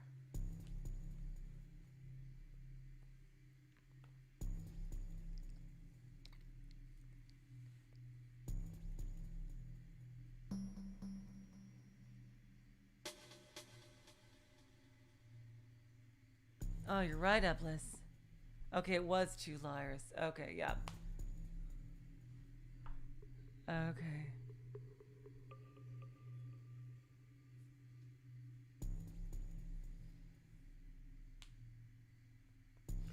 No, but Green also said there was only one person telling the truth. Green said they were the only one telling the truth. And this is a brand new choice, too.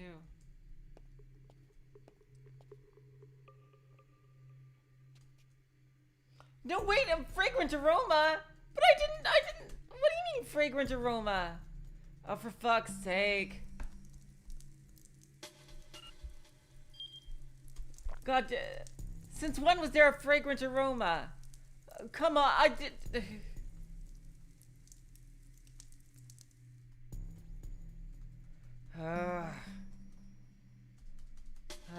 That's not... That's not fair.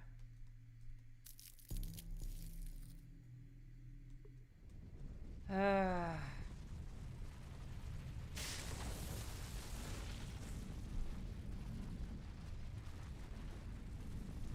can't... So there's more than one room about that? Oh, god damn it.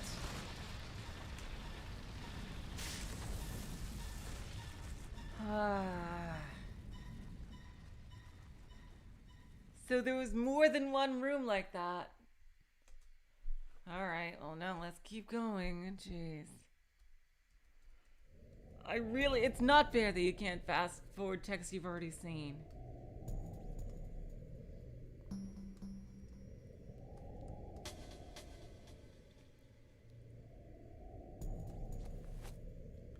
That was not fair at all. There was no warning there.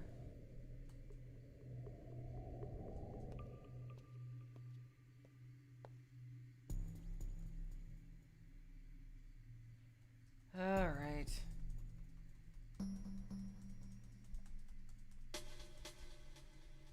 Seriously?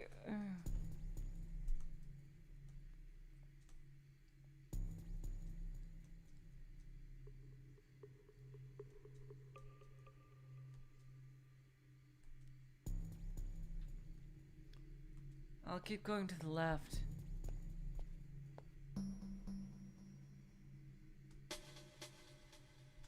Okay, we've seen this before.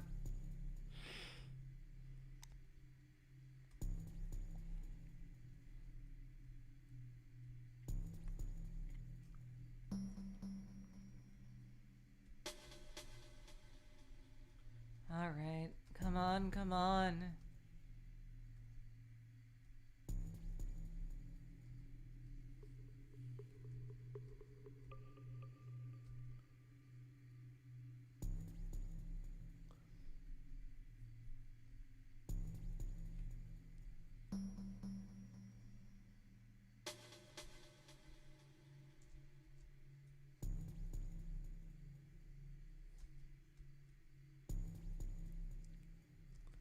Oh my god, seriously.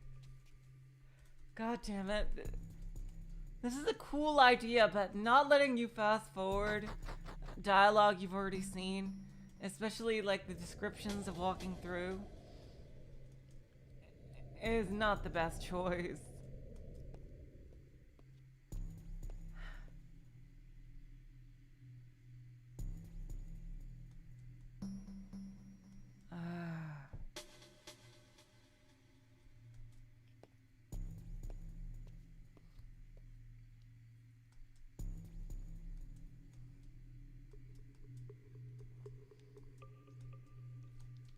Come on, come on. Da da da do. Da da da.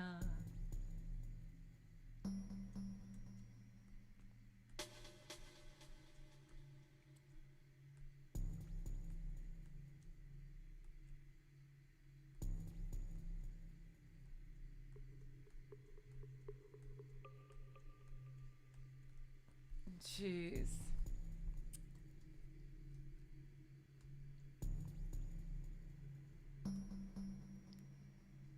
this is really, like, I appreciated the smell thing being a bad ending at once, and the horror one was really cool and creepy, but... And I get wanting you to start over from the beginning, but the whole game, except this, lets you fast forward stuff you've already seen. It's kind of ridiculous that you can't.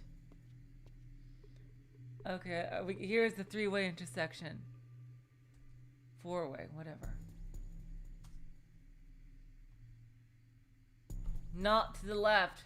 I'll go straight ahead this time. Here we go, something new. After walking down a stretch of dreary passages, he arrived at another small room. Oh, that's new. Silence, complete and utter. Huh? There isn't anyone here. He scanned the surrounding darkness, but saw no sign of anyone lurking nearby. Well, if nobody was there, nobody was there. Minorikawa decided to press on. Then a voice called out from behind him. Please wait up! Well, sorry about that. Didn't mean to keep you waiting. The red cat came rushing in. Oh, my apologies. I'm not such a great runner. The cat smiled and jiggled its chubby tummy. So yeah, I'm the honest red cat. When I meet them for this time, I say nice to meet you. If I've already met them, I say hello. If I can't remember I met them, I fall back on nice weather we're having. Okay, so it looks like the red actually is the liar, because he didn't say that. Minorikawa read the words written on the cat's sign. I have 4 legs. Got it. Once he jotted down the hint, Minorikawa slipped around the red cat and stared down the passageway beyond. Oh. Oh, are you leaving already? The red cat called after him. Yeah, I've already seen the hint. Why don't you take it a little bit easier? How come? Is there some sort of problem? No, it's not that. Well, if there's no problem... Minorikawa headed onward. No, but didn't Green say Red was lying? And that's the truth, right?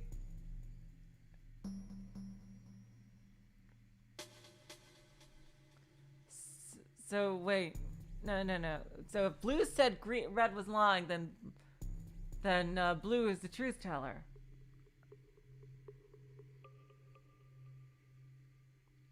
Yeah, so it's got to be Blue, because if Blue said Red was... Now we know for sure that Red is the liar. Red is definitely a liar. But there's only... And because Blue said Red was a liar, then... And Green said Blue was lying, so Green is also a liar. Okay, so it's Red and Green who are the liars. Blue is telling the truth. Yeah. Yeah.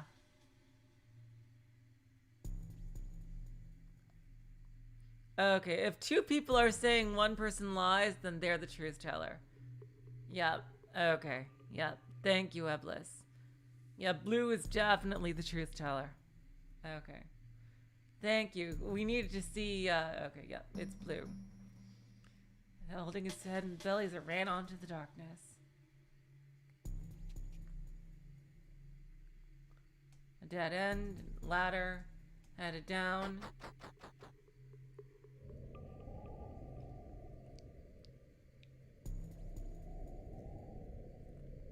At the bottom of this absurdly long ladder was, as expected, a lovely long, narrow passageway. No longer harboring any thought of turning back, Minorikawa pressed onward.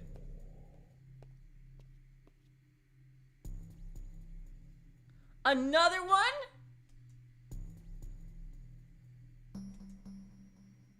Okay, the breeze is...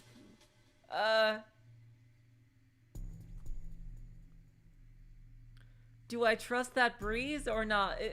Eblis, is the breeze the Junji Ito pathway again? I just want to know if it is or is not.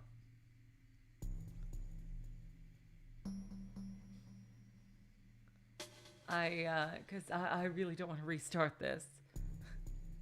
Again. Unless I'm wrong about who the liar is.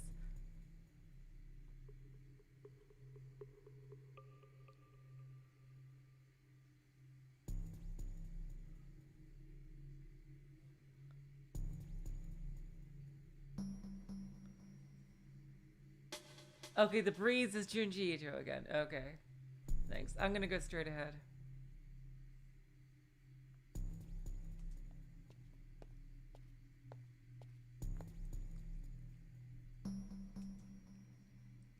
Oh, you're back again. Okay, it's the animal that they're referring to is a zebra. But does the lying mean that the clues are wrong, or that the cat is... Does the lie mean that the cat thing, the clues that they're holding is wrong? I mean, it's a zebra what they're asking about, but a zebra is not round. Oh, you're back again. Again, the red, we know that red is a liar because he said the second time I meet them, they said like, oh, they'd say hello. He'd arrived at yet another room, and the red cat stood there panting heavily. Minarikawa read the words written on its sign. I live in Africa. Huh. No need to worry, the red cat only ever tells the truth. Huh. Huh. You seem to be in pretty bad shape there. Huh. Huh. What? The cat broke out into a little coughing fit. Well, anyway. Minarikawa said. Guess I'd better move along. But as he began to head down his passageway, the red cat hurried to bar his path. What is it? Oh, nothing in particular. Could you please get out of my way then? How come? Because I need to keep going. Where are you going? Onward from here. Ah, I see. The red cat frowned and clicked his tongue. Did you just click your tongue at me? Of course not. Yeah, they're really making it obvious that the red cat is a liar.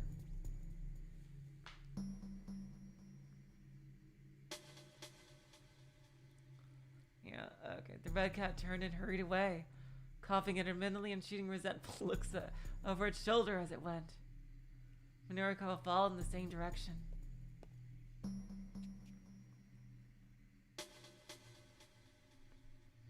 There was yet another hole in the floor. So yeah, I am pretty much 100% sure Blue is the truth teller. Sick of having to deal with ladders, he just jumps straight down. That's hilarious. He landed with an elegant flourish, like a gymnast finishing a routine. He had to have fallen a few dozen meters. I'm glad he's okay. Oh God! When is this gonna fucking end?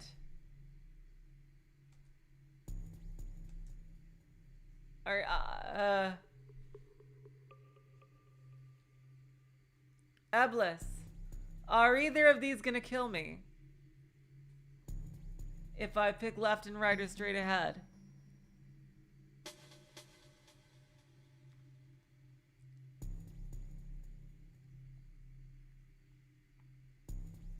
I just need to know if they're gonna kill me.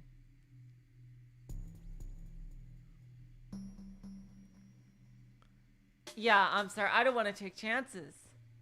Go straight ahead? Okay. Okay.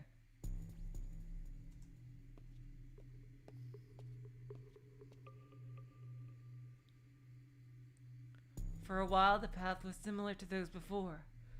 Then, suddenly, his field of vision opened up. Ooh, creepy grass field. You think, Eblis! God damn it, I fucking swear, Eblis! What the heck? Where am I? Wow, this is creepy. He was in a wide open field full of yellow flowers blooming. Across the way was an old manor. Oh God, this couldn't be any more creepy. Did someone actually live in a place like this? No, that was preposterous. The place was buried deep in the depths of the earth. Was he hallucinating? No, the sight before him was unmistakably real. It's far too tangible to be a dream or illusion. Should I keep going? Silly question. Going is my only option. Minorikoa felt drawn to the manor and started walking toward it.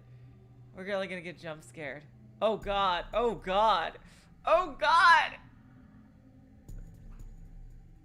They had the budget for this, somehow.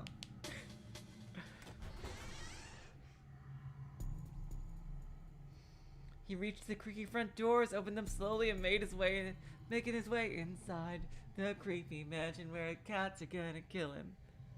Hello? He called out. Guess nobody's home. Huh? What's that? Ah, hold on. Wait, what's going on? Huh? Who are you? I'm Minori Norikawa. Norman Crow. Hey, stop it! Stay back! Don't come any closer! Whoa! Go! He's being murdered.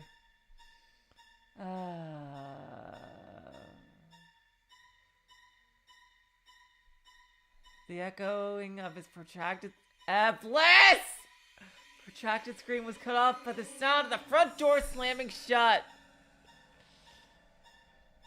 After that, nobody saw Minorikawa ever again.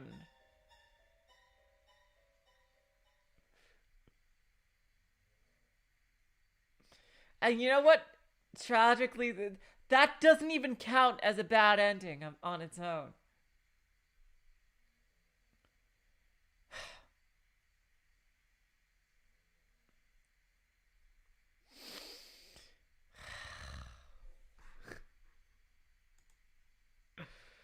Fucking hell, Evelyn!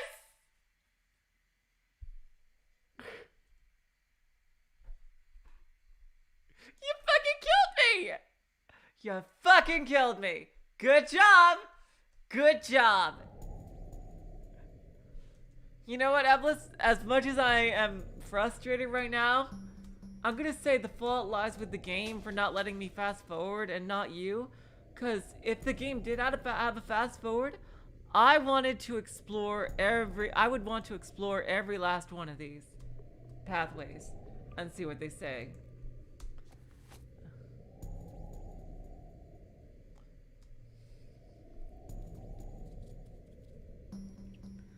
I can't believe that they just put a random underground mansion. It's so weird. Oh my god.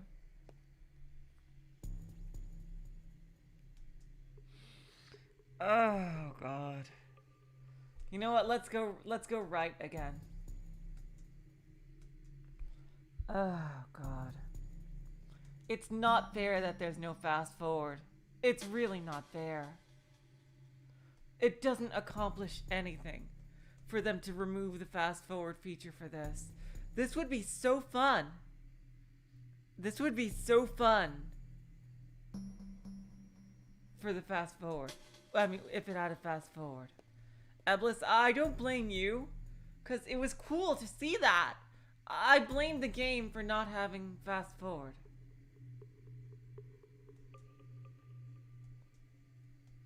Okay, in fact, it's good to see the other clues again.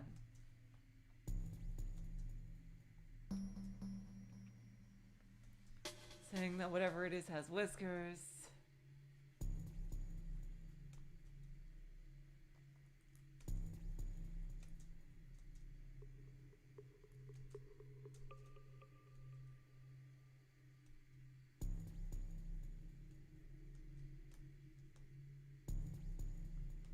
Okay, yeah.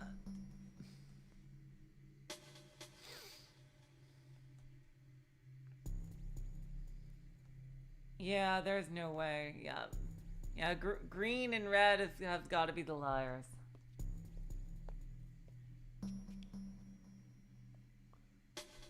Cause we're all in this together.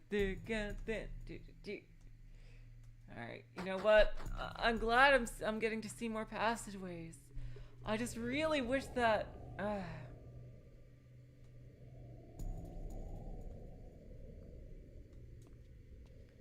I really wish that they had the fast forward. It's not fair.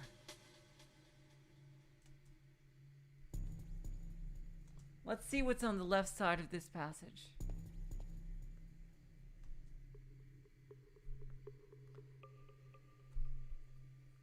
Now, I believe the blue cat's other clue was round and it was round, right?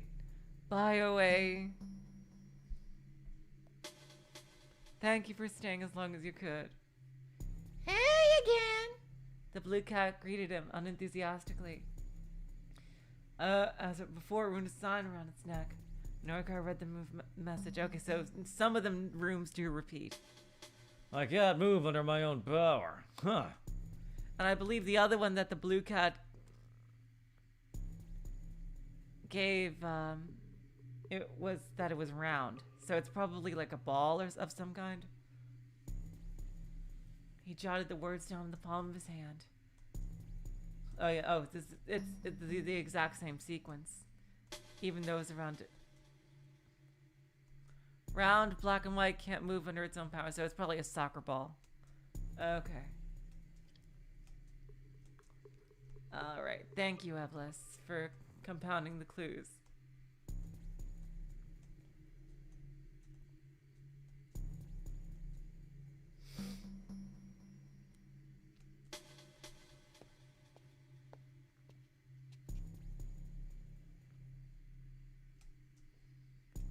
Okay, now let's see. Alright. Now, this should be a brand new passageway, but we do know that rooms can repeat, even though they might be in different directions.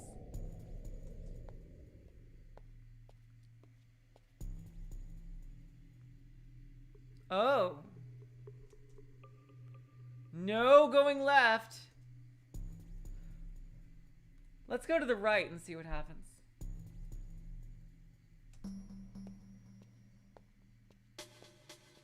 I swear, if it's the Junji Ito, yep, okay, it's the I'm round, okay. It's the I'm round, alright.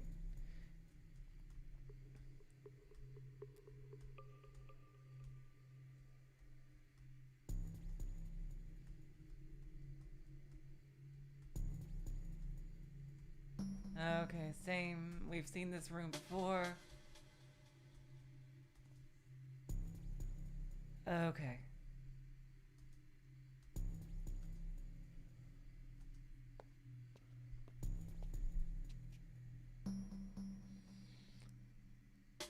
Let's see. So sorry, you guys. I really, even the bad ends in this are cool. I wish they counted toward the actual bad end counter. Ooh, do not go right. Left.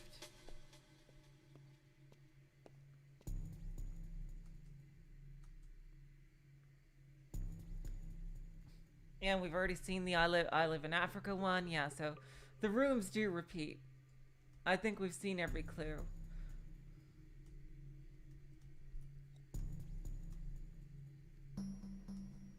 Because the blue and the green and red cats make you think that it's a zebra. I think I've only seen one of the green cat, actually.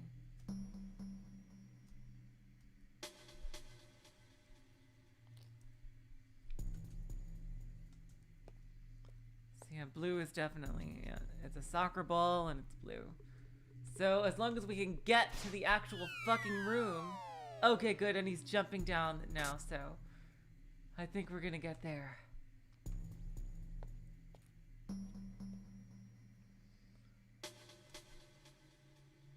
Thank God. Okay, now back to where we were, to the right. Okay. Here. Oh, this is new. A cat? Interesting. He soon came to the small room and found the blue cat there. Read closely. Written here is the truth. Norikawa looked at the sign. I'm sorry, just what the heck is this? It's the truth. This is? That's right. Okay, but I have no clue what it's supposed to mean. Wait, it's a cat? But it can't move under its own power. I thought it was a soccer ball. stop your yapping and just note it down! Norikawa did as he was told, copying the crude sketch onto the palm of his hand. Hold it right there, Buster! The blue cat snapped. What's the deal with that scribble? Scribble? Don't use your gun. Go dry garbage like that! Not after I've gone such effort to share the truth with you! Hey, I just drew the same thing you've gotten drawn down on there. Norikawa replied. Don't you give me that, you punk! Look closer! You'll see that right here I've, Oh, whoops. Okay, I was gonna say. It was the wrong drawing. Okay. I was gonna say. Okay. The blue cat quickly withdrew to the dark corner of the room and began erasing the picture on the board. Yikes, it's something I just scribbled down to kill some time earlier. Give me a sec. Norikawa waited while the blue cat sat down to write its message. It spoke each letter aloud as it wrote, making the whole process rather slow.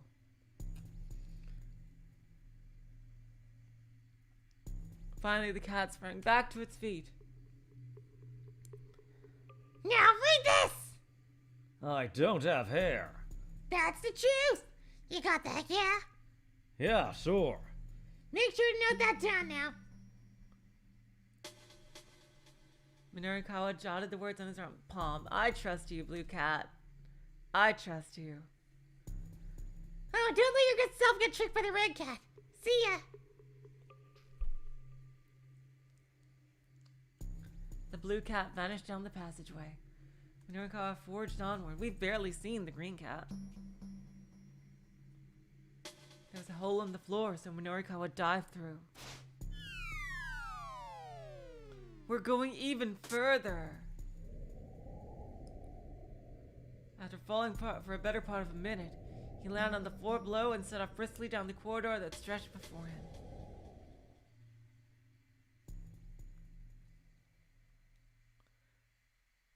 Hey, looks like you finally made An orange cat! Oh, it's brown. God damn it, it looks orange to me. There's a brown cat who greeted him in the next room. Congratulations! I knew they were gonna fucking said that. Okay, Void Dweller, I'm so sorry. I didn't know it was gonna go this long either. It bowed repeatedly in satisfaction. Oh, I made it through already? That was... fuck you, Norikawa! That was easier than I expected. No, it wasn't! The cat let out an amused snort. Its long whiskers bobbed about gracefully.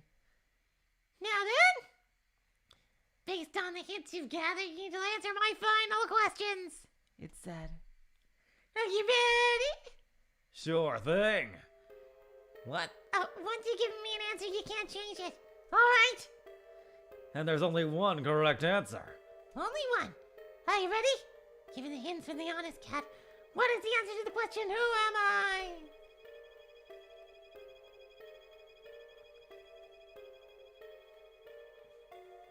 What? Oh, I see.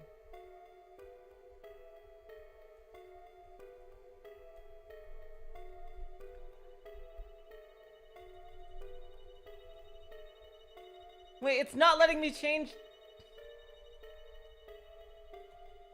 It's not letting me go back to the choice. It's stuck.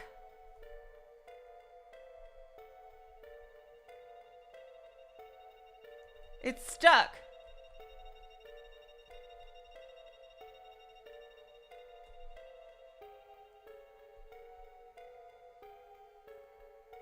Oh god, what's going on? Wait, did my mouse click off or something?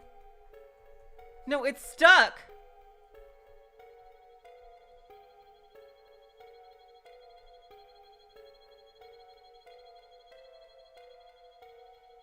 I can't even move the mouse.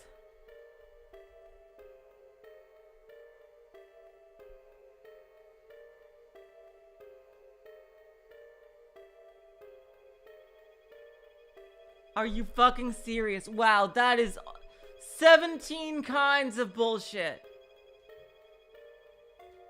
That is 17 kinds of bullshit. Yeah, I thought you can't go back means if you answer the question wrong once, it's over. Not that you can't even look at all the fucking choices. I'm sorry, that is complete bullshit. That is complete bullshit. I am sorry.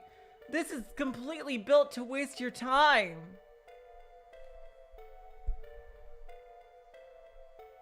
He should have said you can only look at each choice once if it was gonna be like that. Wow. This is so stupid. This is so fucking stupid. Ugh.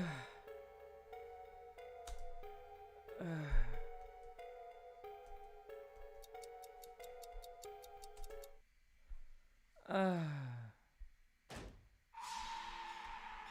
Yeah, trapdoor, plummeted down the hole. I don't even fucking care anymore.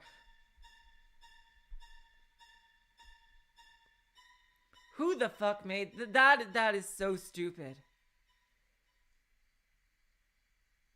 This is just dumb. This is dumb. Oh, God. Ugh. And the fact that you can't fast forward is just icing on the goddamn cake. Wow. No, this is just dumb. They really didn't say that well. They should have said you can only look at each choice once. It's gotta be the Othello pieces. I just wanted to see the fucking choices. I thought it meant you only had one choice to answer the question. This is so stupid. This is so fucking stupid.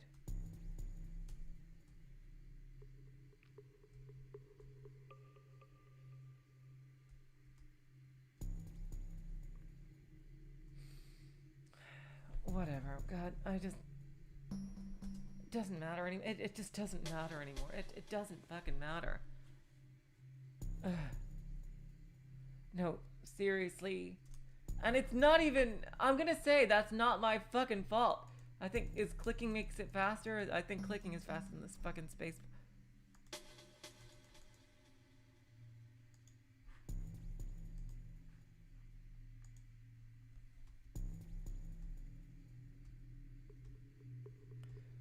This is such bullshit. I can't... I'm so sorry that this has to be added on to the fucking... like the finale, like the neutral ending. Oh God, I know you're telling the truth. Fucking hell.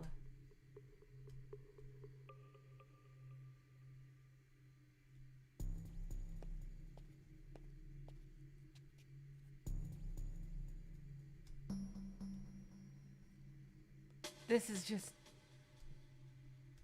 This is dumb. And the fact that it's so long, it's longer than it needs to be. And there's so many ways to die. Like, all these issues wouldn't matter if you could fast forward. All of these, literally all of them, wouldn't matter if you could fast forward.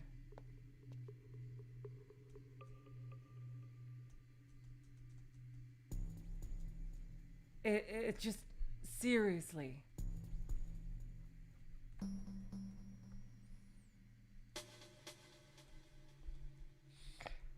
Oh, for fuck's sake, I don't care. I don't care anymore. I don't fucking care.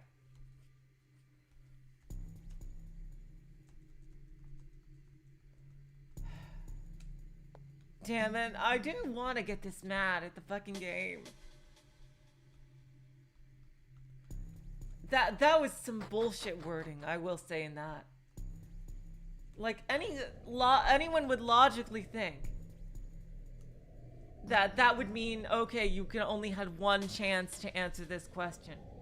Who has ever even heard of a question that only lets you see each choice once and then not go to the other choices you've seen? Like, who would ever answer a multiple choice question without looking at all the choices?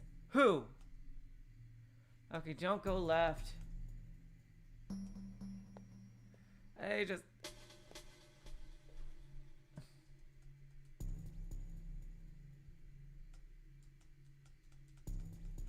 Okay, and now the cat catches up to him. Yeah, blah, blah. Oh, God.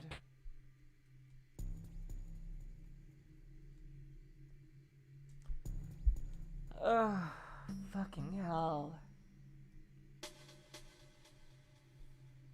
I can't, I am so sorry, you guys. I am so sorry that so much of this stream is just bullshit that they won't let us fast forward through. Oh, God.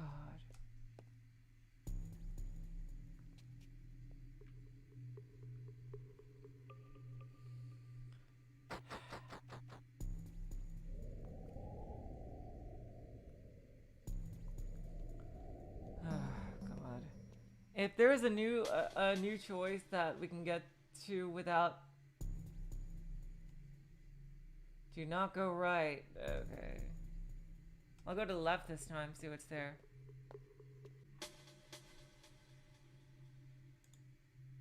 Oh!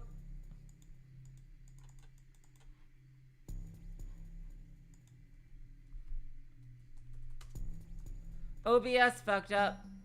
And, of course, it had to fuck up at an actual part where there's new stuff. Ah, good job of making it this far. It was the green cat. And the white sign around its neck red. I'm yellow. Huh? Well, may as well note that down, I guess. Minorikawa grumbled quietly as he did so. When he looked up, the green cat was giving him a pouty stare. Hey, what gives? It asked. What's with the attitude? Huh? You don't think I'm being helpful? No, not especially. Not especially. Seriously? You don't think I'm some no good liar, do you? Aren't you a liar, though? Liar, disrespectful. After all I've done to give you good info. Well, that's it. I quit. Green cat out. What do you mean, good info? Not too late, man. I ain't telling you nothing. You get jack squat now. Wow, you're pretty pissed off, huh? Huh. Go and let that lying blue cat deceive you for all I care. And with that, the green cat hippity-hopped away. What the heck? Minorikawa murmured. It's a cat, not a rabbit. At least we got to see something new. I think by the end we would have seen every single room. Okay, it just buffered for a second. Okay, thank God. Okay. Is this the last passageway? Oh no. Feline mewling to the left. Okay, then that's where we go. The right is probably the haunted mansion again, I bet. Oh, interesting. Another new one with the red cat. Okay, so it's something new again. In the next room, the red cat stood, slumped and wheezing. The writing on the sign around the net looked like scrawling worm tracks. Hey there. The cat rasped. What does that actually say on your sign? I mean, I can't read it is all. Oh. I mean, I kept reading it, is all. The cat peered at him dazedly, seemed utterly exhausted. Carnivorous. The word came out as a reedy little whimper. Huh? Say that again. Carnivorous. Carnivorous? Oh, right. Is it something that eats meat? The red cat nodded. So I should take that as I'm carnivorous, then? The red cat shook his head slightly. But it's referring to an animal that eats meat, yeah? The cat said nothing. Right. I got it. You don't need to say anything else. Not wanting to prolong the labored conversation any further, Narikawa quietly slipped away. Okay, hold. Jeez. Wait, did it fuck up for you guys?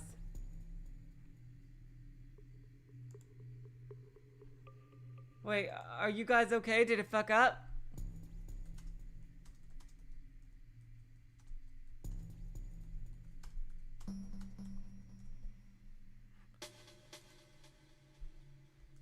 Landed on the corridor and set briskly before him.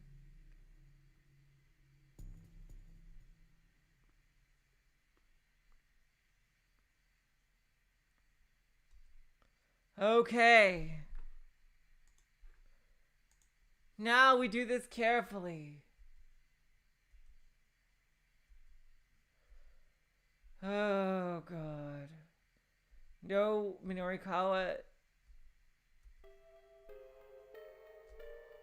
See, look, it says once you've given me an answer, you can't change it. How is that supposed to mean that I can only look at each choice once? How do you get that from that? That is complete and utter bullshit. How do you get what from once you've given me an answer you can't change it to I can't look at all of the multiple choice questions. I have to choose it as soon as I see it, and I can't look at any other choices. That is 100% bullshit.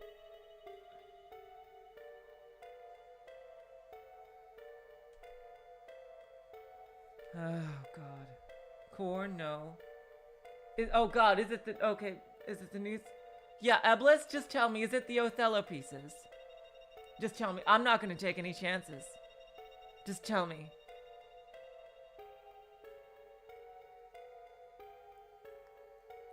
Is it the Othello pieces?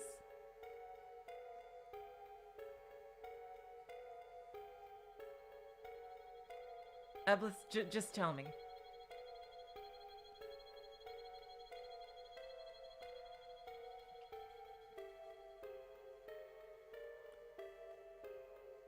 Okay, thank you. And blue is the honest one, right? That's my guess. I'm not going to take any fucking chances. Okay, thank you. I was right. Okay.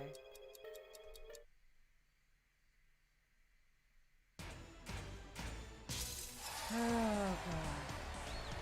That's correct! The brown cat said cheerfully. Now then, please make your way inside. Norikawa headed down the corridor.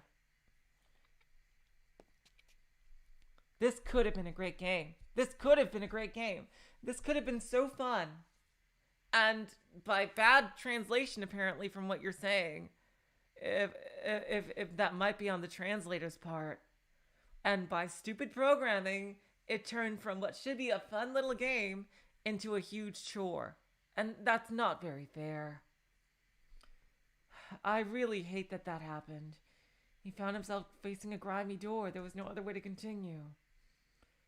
Here goes, He thought. He drew his leg back and gave the door a hearty kick.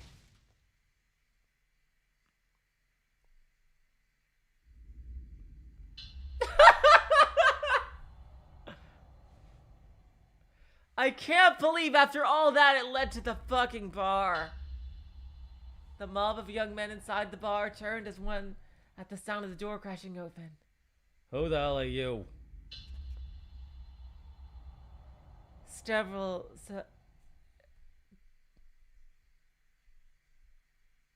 You're kidding me, right? It just leads back here. It just leads back here.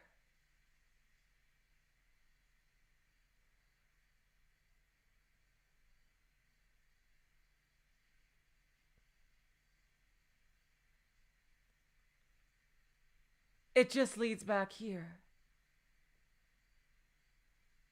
It just leads back here.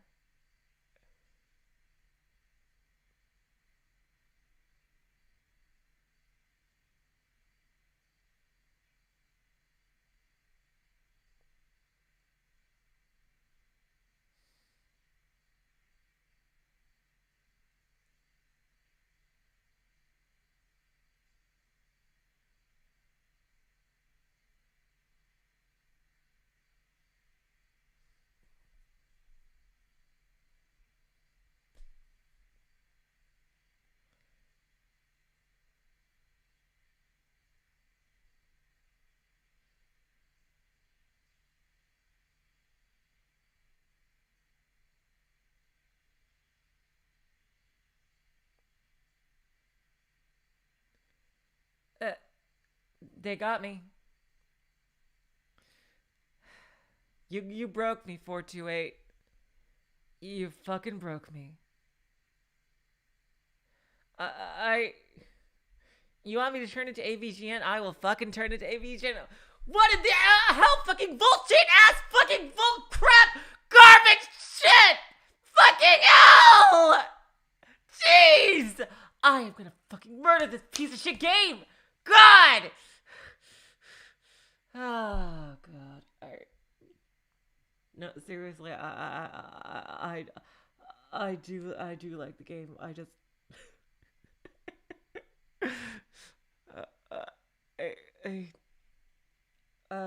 jeez. God.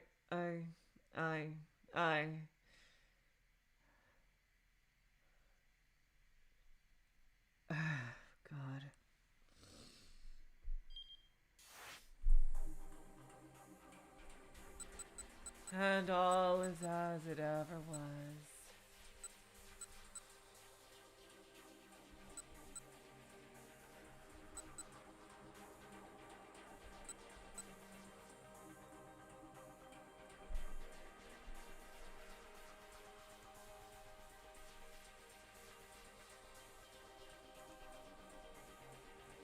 Hey, you guys. Almost a 3-hour stream. Like, over an hour and a half of it being this.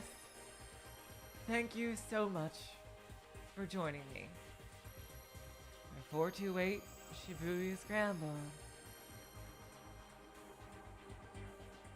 Yeah, this is on the level of Flickwinkle jumping into the ocean at the end of Ever 17. Except it hurts me. Like the pressure should have hurt poor, I forgot his name, blonde kid. Oh, God. Join me fucking Thursday where we continue Rose Gun Days.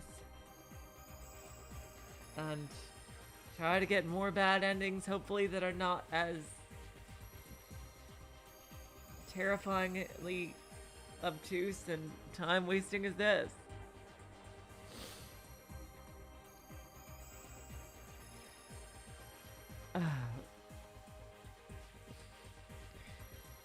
So we can unlock the true ending.